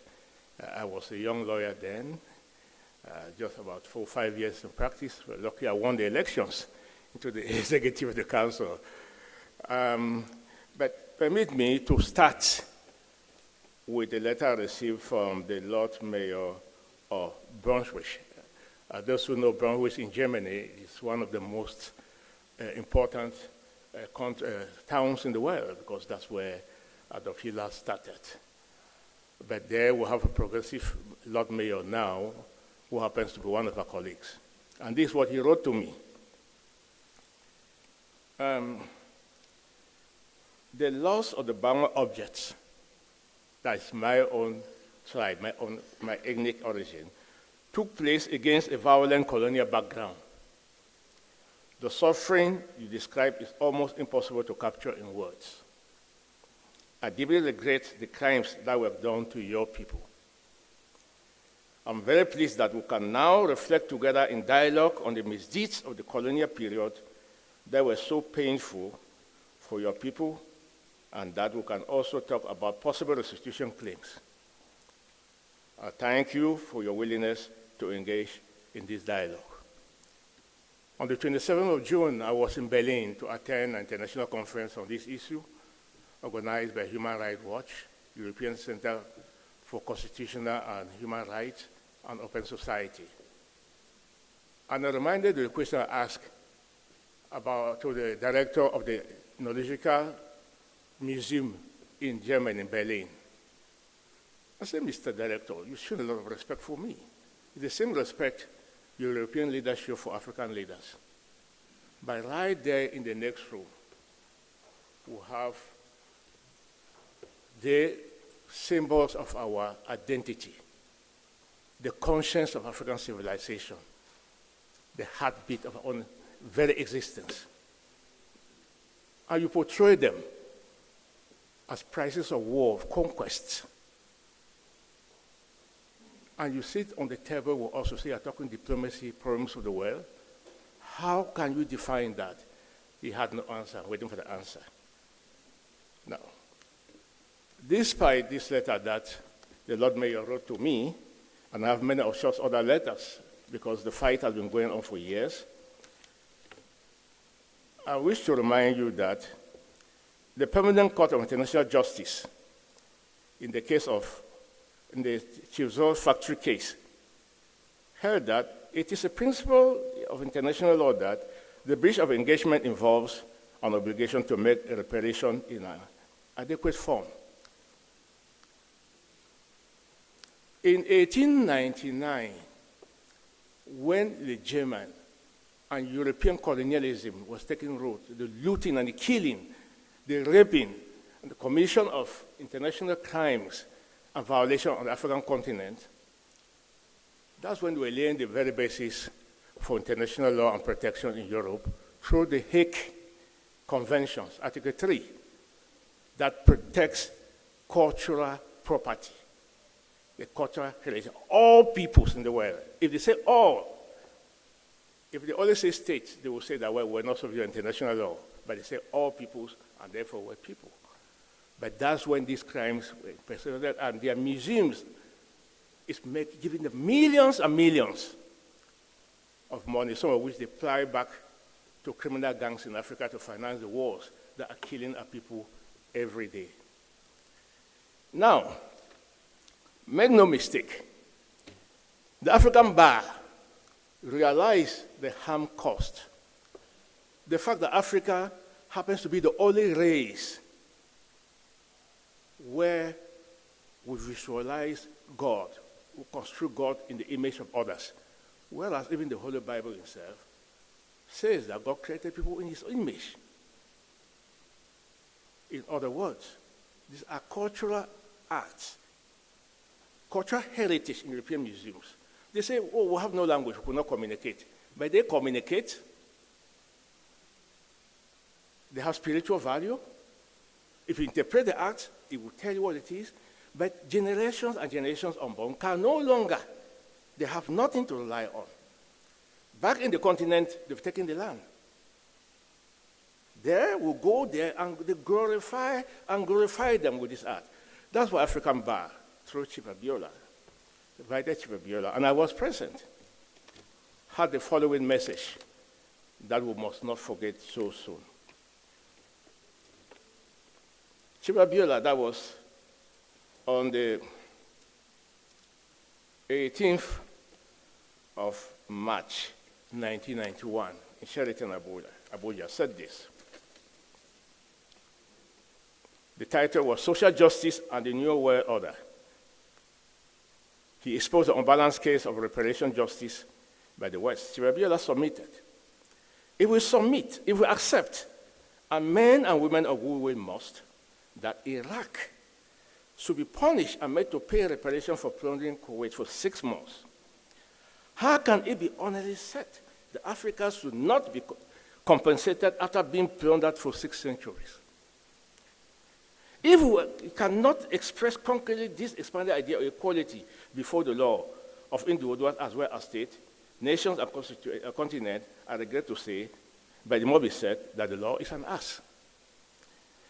Kindly tell me, Chief Abiola went on, What Iraq did to Kuwait, which United Kingdom, France, Spain, Portugal, Germany, Belgium, Italy, and Holland did not do to Nigeria, Ghana, Zimbabwe, Namibia, Angola, and every other African state except Liberia, which was used as a dumping ground for free slaves from the US.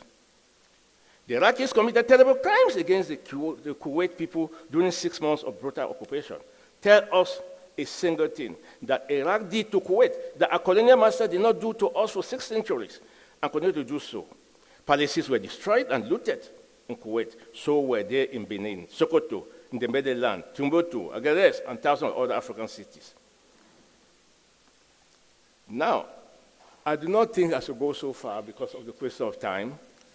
But what I want to say is that Africa cannot say that it is independent, truly independent, while the very conscience of African civilization is held hostage in European museums and exposed to the world in terms that debase our very humanity.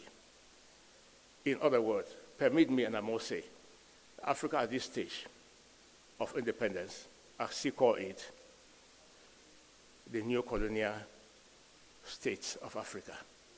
Thanks for your patience, and thanks for listening.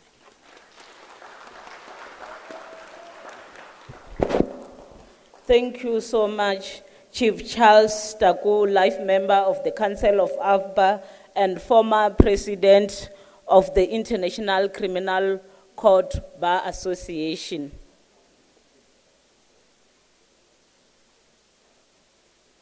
Ladies and gentlemen, it is not easy to intimidate learned friends. It is now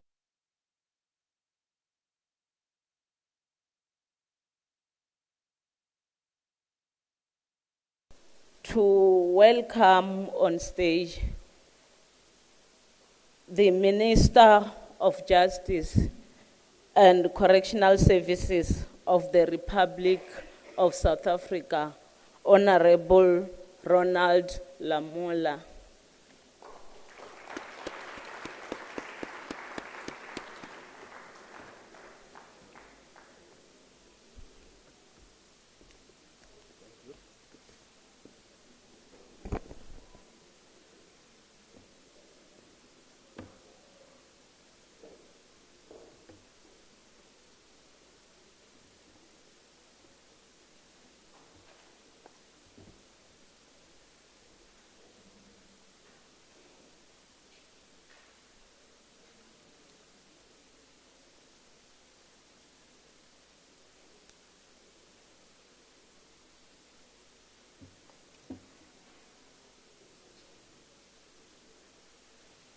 Thank you very much, Program Director.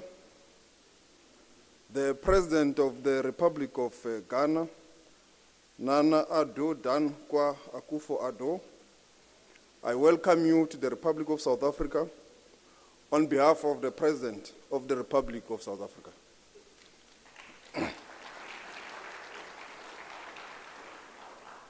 He said I should convey his warm welcome to you.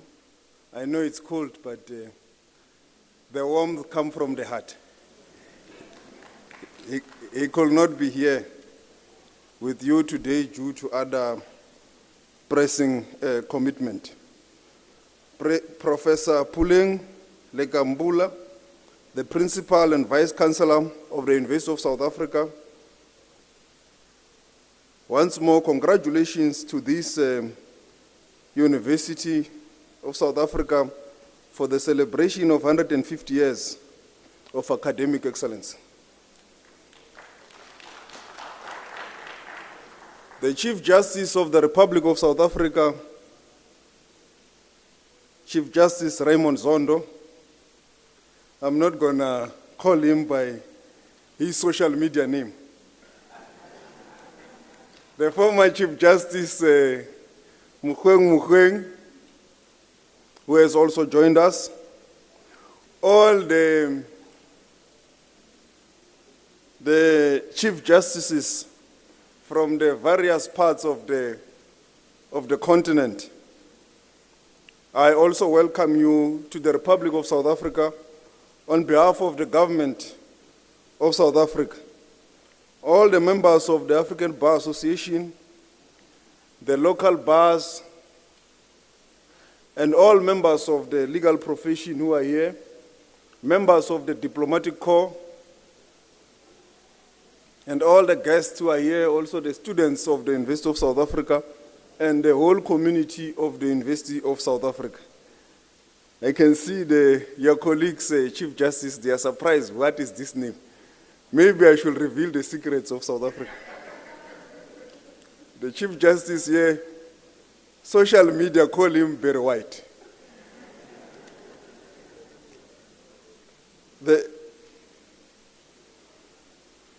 I am truly honored here to speak on behalf of the President of the Republic of South Africa and also to welcome you to our beautiful country.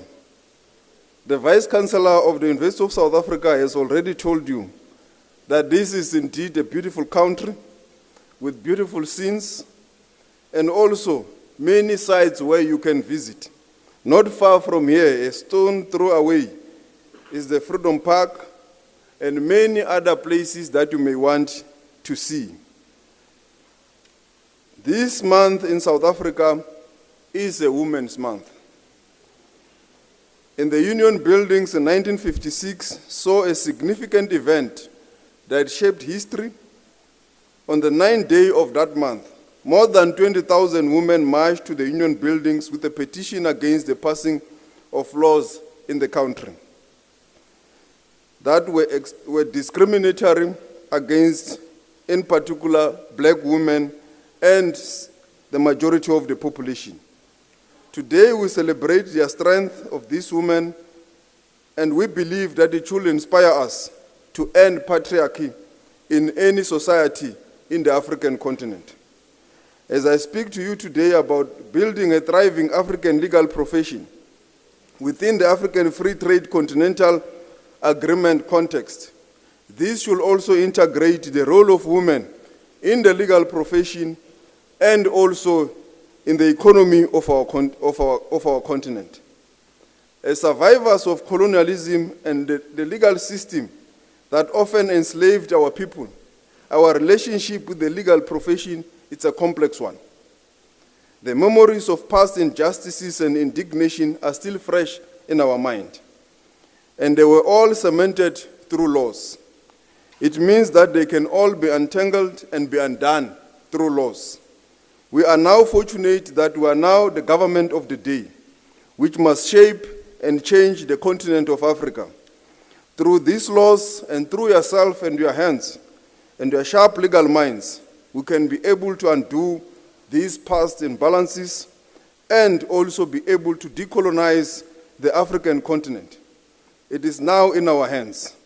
We see this Africa Free Trade Agreement as one of the cornerstones that can help reshape trade in the African continent, rebuild society, and also ensure that the economy is inclusive.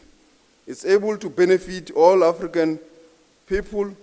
The natural resources also able to benefit us. It can also help us to industrialize in a large scale. In that, it can also help us to create employment in the African continent. It is a weapon we have to use through integration, through engagements, but also through ensuring that trade does happen amongst all of us as African brothers, irrespective of tribe, irrespective of a country of origin, and irrespective of gender. This must be an equalizer for the entirety of the African continent.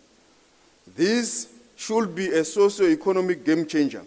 It has the potential to transform intra-African trade and enhance the growth of the African economies in a scale never seen before, and create employment in some parts and many parts of the African continent. I'm glad that I've heard from the President of the African Bar Association that you are also going to discuss topics like artificial intelligence and other various topics that are beginning to disrupt the legal profession, not only in the African continent, but across the globe. This type of discussion will help enhance your members to shape and to position themselves to be able to respond to the changing and an evolving world. In our country, I always give an example that you can now buy a contract in a supermarket. Just a precedent, you can get it in a supermarket for a value of 100 rands. You just insert names. It's called for one of lobola negotiations. And even in many platforms on the internet, you can now be able to buy some of the trade contracts. You just get it and you insert the name. How does the legal profession be able to respond to this evolving and dynamism that is happening in the world? Not only that, but also the convergence of professions. That today you can find lawyers in an accounting firm, you can find engineers, you can find metallurgists, and so forth. How does the African continent respond to this evolving and the convergence of professions? And I'm glad I heard a doctor speaking here. It also speaks to this issue. How do we then regulate this type of a changing and an evolving world? The Africa Free Trade Agreement has the potential to connect 1.3 billion people across 55 countries with a gross domestic product of about 2.5 trillion rands. It's one of the biggest in the world in terms of comparison. Even some of the European nations do not have the numbers that we have in the African continent. But what then becomes the role of the legal profession in shaping and ensuring that indeed African people and African solutions, African lawyers play a role in integrating this continent? It's a question that I hope the conference will help to respond to, but ourselves from a government perspective, the government of the Republic of South Africa has already ratified and signed the agreement. And I know that a lot of countries in the continent have already signed. It will indeed become an instrument to be implemented. We call upon the few that have not yet signed, I don't want to mention by names, to also sign, so that we strengthen integration, we strengthen economic trade in the African continent. We also are able to speak in one voice as a continent of common interest. And this was seen during COVID-19, that it can work, where the whole African continent spoke in one voice and ordered the needs of during COVID-19 under one platform that was led by Mr. Strive Mezia from Zimbabwe under the auspices of the African Union. So if we're able to do it under COVID-19, to be able to use the economics of scale to negotiate and participate in the downstream of the economy and also in the upstream, we can also do it with the Africa Free Trade Agreement. We also want to call that you also help us to infuse human rights into this Africa Free Trade Agreement. Because as we participate in economic activities, the temptation to forget labor rights and the various rights also come into the space. It also becomes the role of lawyers to ensure that human rights are also protected.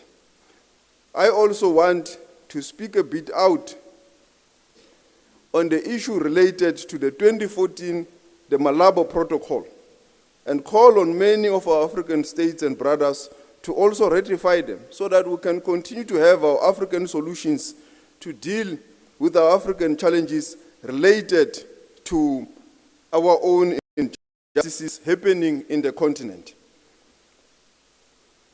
As I conclude, I want to call on the words of the former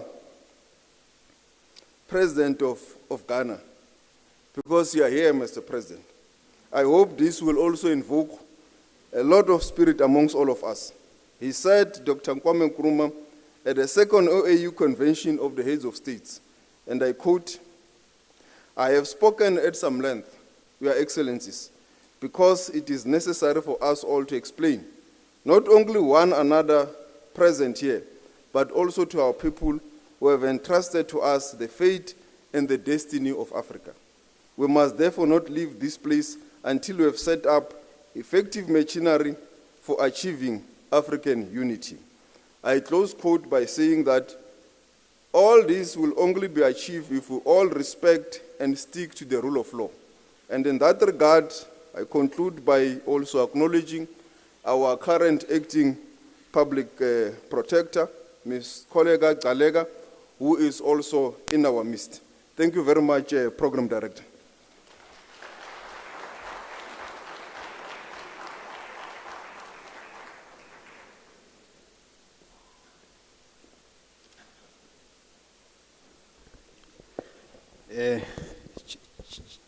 Chief Justice, Minister just indicated about your social media name.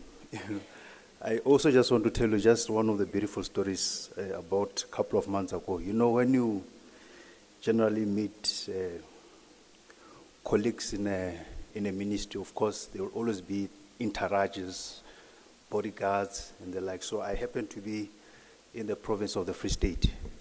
I had a matter there. So I see a tall attorney, I don't know, it's a tall colleague working with one person. So I was a bit confused. I say, is that the Minister Lamola? You understand? So only to find out his humility and being able to being around with the people and not also affecting that interaction with the people entire. So I'm also saying even to you, even though we know your name, also we have this aspect of his that would not necessarily want to show the people that he's a minister, he's within the people, you know. That's what I just wanted to say. Thanks a lot. And I also thank you for the beautiful words that a minister had just said. And also the colleagues, I just also want to say one thing about the Department of Justice. We're fortunate, us as the Republic of South Africa, to be having a young minister who's from the ranks of legal fraternity, who only doesn't understand law from a theoretical, for the total transformation of the practice, also as a practitioner. That's one of the criticisms that we really appreciate in implementation of the transformation of the legal fraternity in the society. We really thank you a lot, Minister, for that, and we appreciate for the kind words that you said. In that, I want to call I think we're supposed to be calling, I just want to apologize for 2 seconds. I just got distracted in a program. Chief Justice, it's your turn. It's your turn, and we welcome you. Thanks a lot.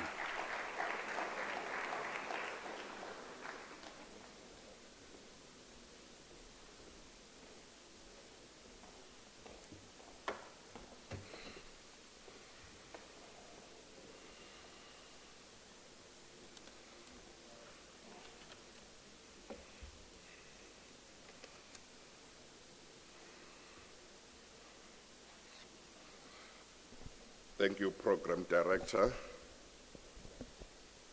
Now, this speaker, when the minister was speaking, I could hear him very well.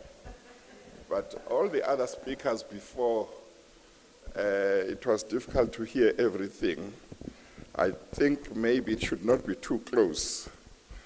I think when it's too close, people might not hear everything. Can you hear everything now? Okay, all right. Program Director, thank you very much. Professor Puleng Linkabula, VC of this university, my university.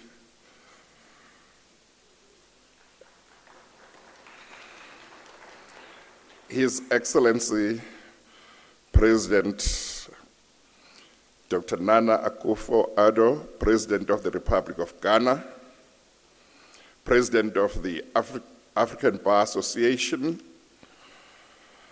Mr. Hannibal Egbe Waifo, Esquire, Minister Ronald Lamola, Minister of Justice and Correctional Services,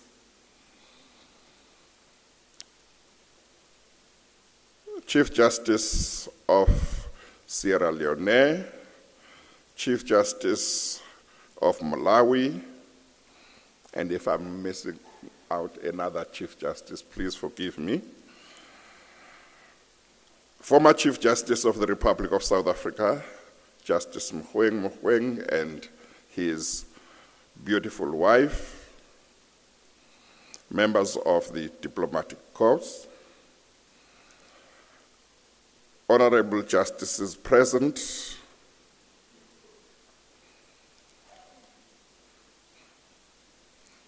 acting public protector,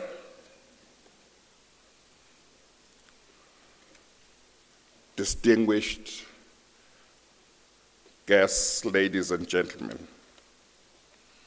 I'm sure I've left some out, please forgive me. VC, I know that you have been proudly mentioning those who studied here, and you mentioned me and you mentioned former Chief Justice Mogoeng. I just want to say that the Deputy Judge President of KwaZulu-Natal Division, Justice Matondo, is also from this university.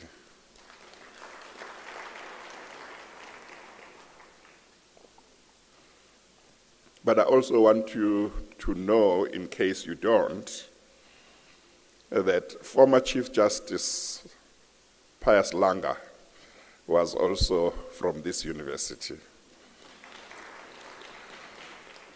So out of the 6 Chief Justices that have been appointed in post-apartheid South Africa, 3 come from this university.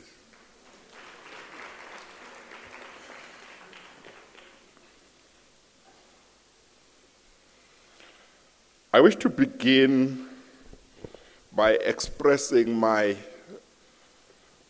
appreciation and thanks to the African Bar Association and the University of South Africa for inviting me to this very important conference and for asking me to say a few words. I shall attempt to stick to the 5 minutes that I saw in the program as the time that I must take. It is indeed a special honor and privilege to be part of this conference. Let me apologize immediately to the leadership of the African Bar Association and UNISA that owing to other commitments, I will not be able, unfortunately, to attend the conference beyond today, which I regret very much because I would have liked to attend beyond today. I also wish to congratulate AFBA and UNISA for organizing this conference around the AFCFTA, because the deliberations of the various issues or topics that are to be discussed at this conference under the AFCFTA can only benefit our continent. I was asked to choose my own topic, and I've chosen to make my remarks this morning, this afternoon, under the title, The Role and Place of the Judiciary in Matters Connected with the Continental Free Trade Area.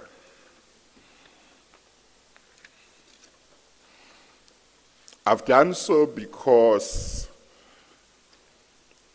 the theme of this conference talks to building the legal profession, but also when one has regard to the agreement establishing the African Continental Trade Area, one will see that although in the agreement itself, there is no specific provision provided for the role and place of the courts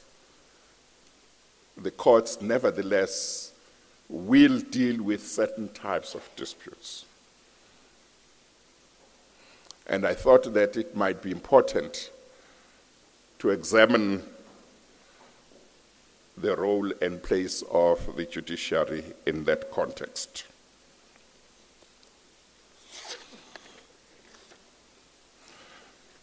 The agreement contains a dispute settlement mechanism for disputes that may arise in the implementation of the agreement between state parties. And it creates certain structures, in particular, the dispute settlement body and the appeal body. It makes provision for the invocation of panels when consultations which are provided for in it do not result in the settlement of disputes between state parties to the agreement.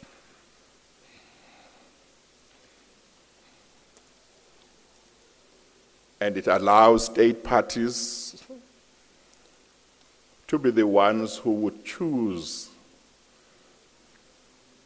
those who would be panelists and who would investigate disputes and make findings and prepare reports that are then sent to the dispute settlement body.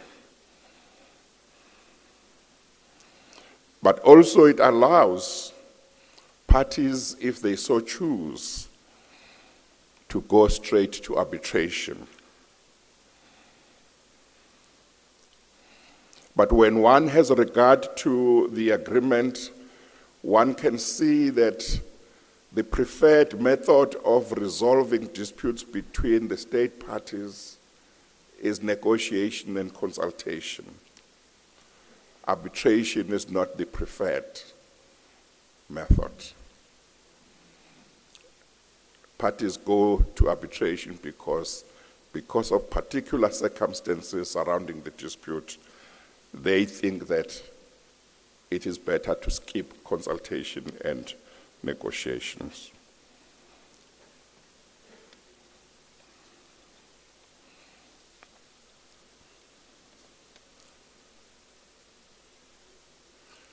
So when one has regard to the agreement, one will see that there will only be a limited role for the judiciary in the resolution of the disputes contemplated in the agreement, namely possible review applications, because otherwise the bodies that are provided in the agreement are the bodies that will resolve disputes between the state parties.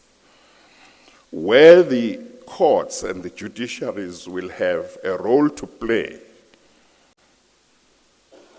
is in regard to disputes connected with the agreement, which will arise from the moving of goods and services that this agreement is about throughout the continent, namely business people who will be engaging in businesses throughout the breadth and length of our continent, and those who would be selling their services.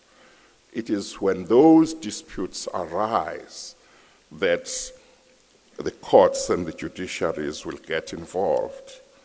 But even there, one has got to bear in mind that business people incline to ensure that their business transactions, their business agreements contain internal dispute resolution mechanisms which usually ensure that their disputes will go to arbitration and not to the courts, and can only go to the courts if there are certain irregularities with regard to the arbitration.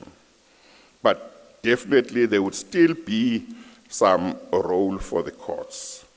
And the question that arises is whether the judiciaries of our continent, the courts in our continent, are ready to deal with those disputes that will arise from these business transactions that will happen as goods and services get moved from the southernmost part of Africa to the northernmost part of our continent, from the westernmost part to the easternmost part. Will our courts and the judiciaries of the different countries be ready to deal with various branches of law that will be required to be applied? I think that a number of countries will be ready, but certainly there will be others which will not be ready. And this is the time when the legal profession and the judiciary and the business people who will need a strong judiciary to be available to deal with matters that will go to the judiciaries of the different countries need to invest in strengthening the judiciaries of the various countries, so that when those disputes happen,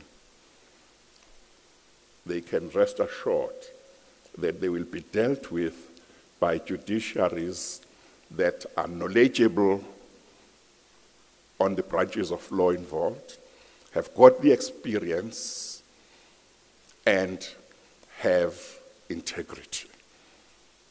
The judiciary that the business people who will be involved want is a judiciary that has integrity. It's a judiciary that is competent. It's a judiciary that has experience in their fields. Business people don't want people who are going to learn on the job. They want people who are ready because they've got businesses to run, and they lose money when there are delays. So it is important, therefore, that all preparations be made, but it is important that the business community invests in our strong judiciary. And the way to invest in a strong judiciary for business people is to invest in the legal profession, in the lawyers who will later on be judges. And the way to do that is to make sure that in all these branches of law that will flow from this agreement and other similar agreements, that lawyers throughout are given exposure to this field, to the different branches of law. And it is the business community that can do that.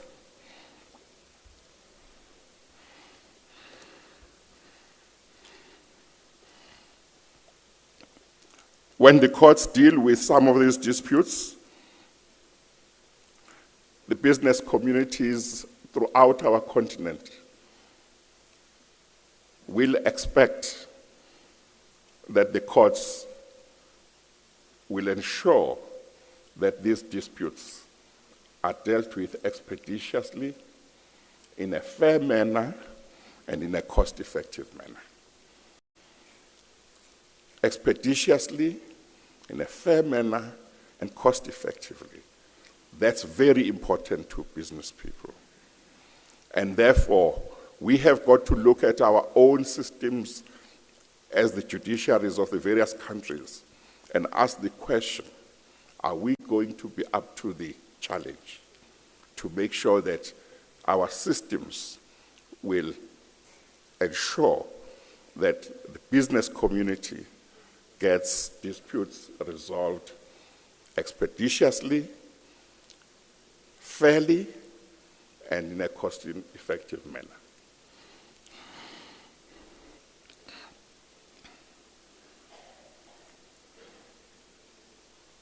During the times of COVID, the period of COVID, bad as COVID was, some of the things it's taught us are things that are going to be helpful to us as we seek to meet the expectations of business communities under this Act. Namely, COVID taught us that we could have virtual hearings in our courts, something that we had never thought about, but we were able to do that. In South Africa, we had many courts deal with a lot of matters virtually, without litigants and lawyers coming to court, but dealing with matters virtually. Although most of those matters were matters that could be dealt with without oral evidence, but there is no reason why matters that need oral evidence can't be dealt with, which would be very beneficial to business people who do not have time, because then they can appear before a court virtually from anywhere on the continent without having to incur a lot of costs relating to traveling, to accommodation, and also saving costs on lawyers and saving time. We are going to have to look at ensuring that we have enough numbers of judges in all our jurisdictions who can deal with all these branches of law. And I know that a number of countries, they already have in our continent training centers for judicial training. And this will be important because then if there is proper training, then those judges will be up to the job.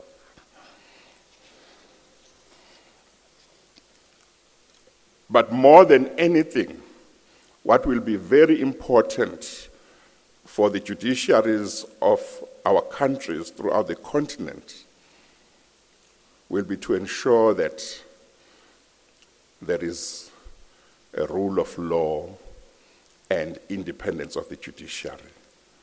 Because business people, and we want a lot of them to be involved in businesses under this agreement, business people want to make sure that there is a rule of law in each country in which they do business.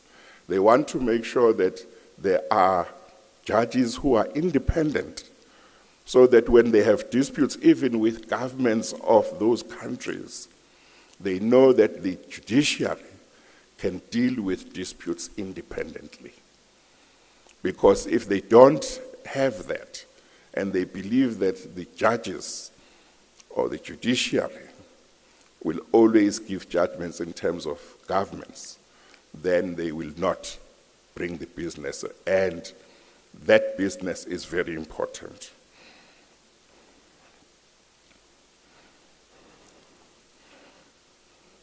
Business people want to know that if there is a change of government in any country,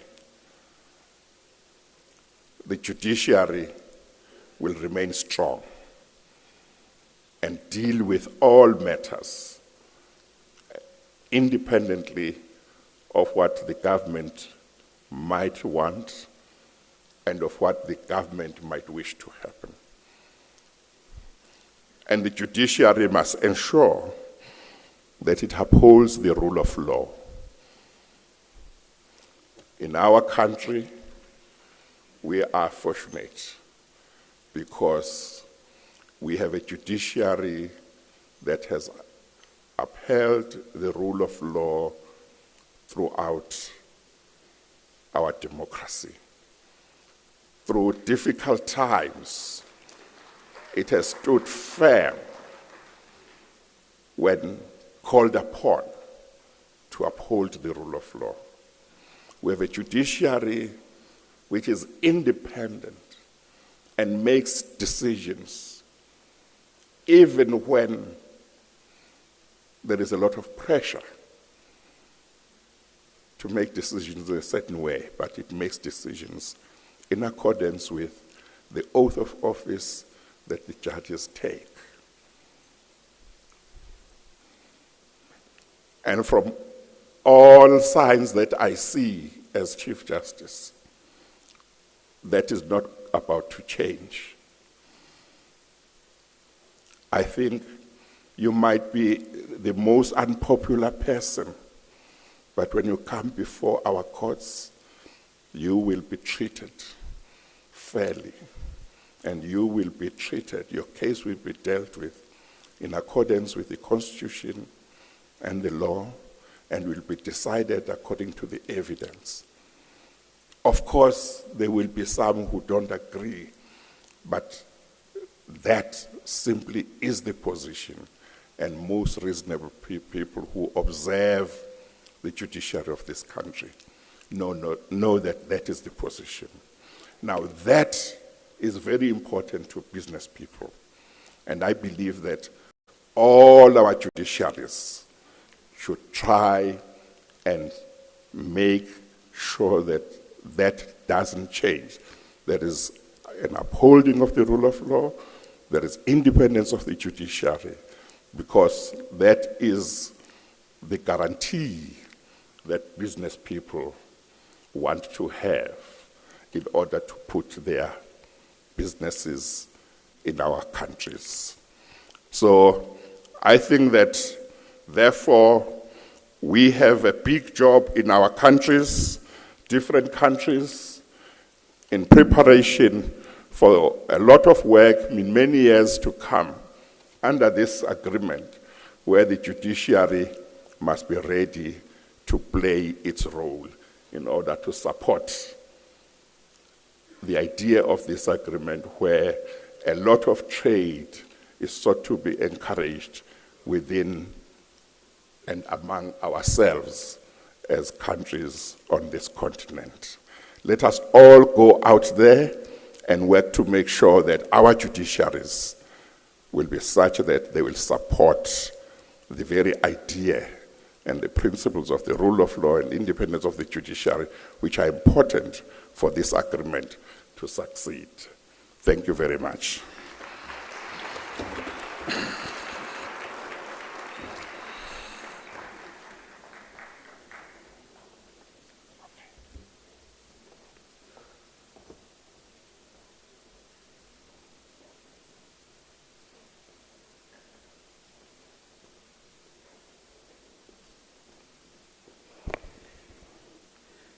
Chief Justice, we truly appreciate for wonderful speech that I've made now.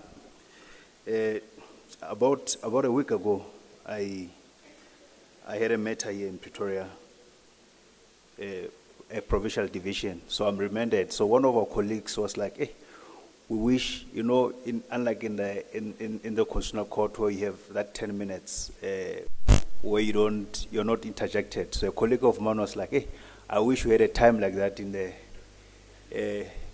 High Courts, where at least would be given, judges are different. Wish we could have 10 minutes just for us to argue the case before we're interrupted."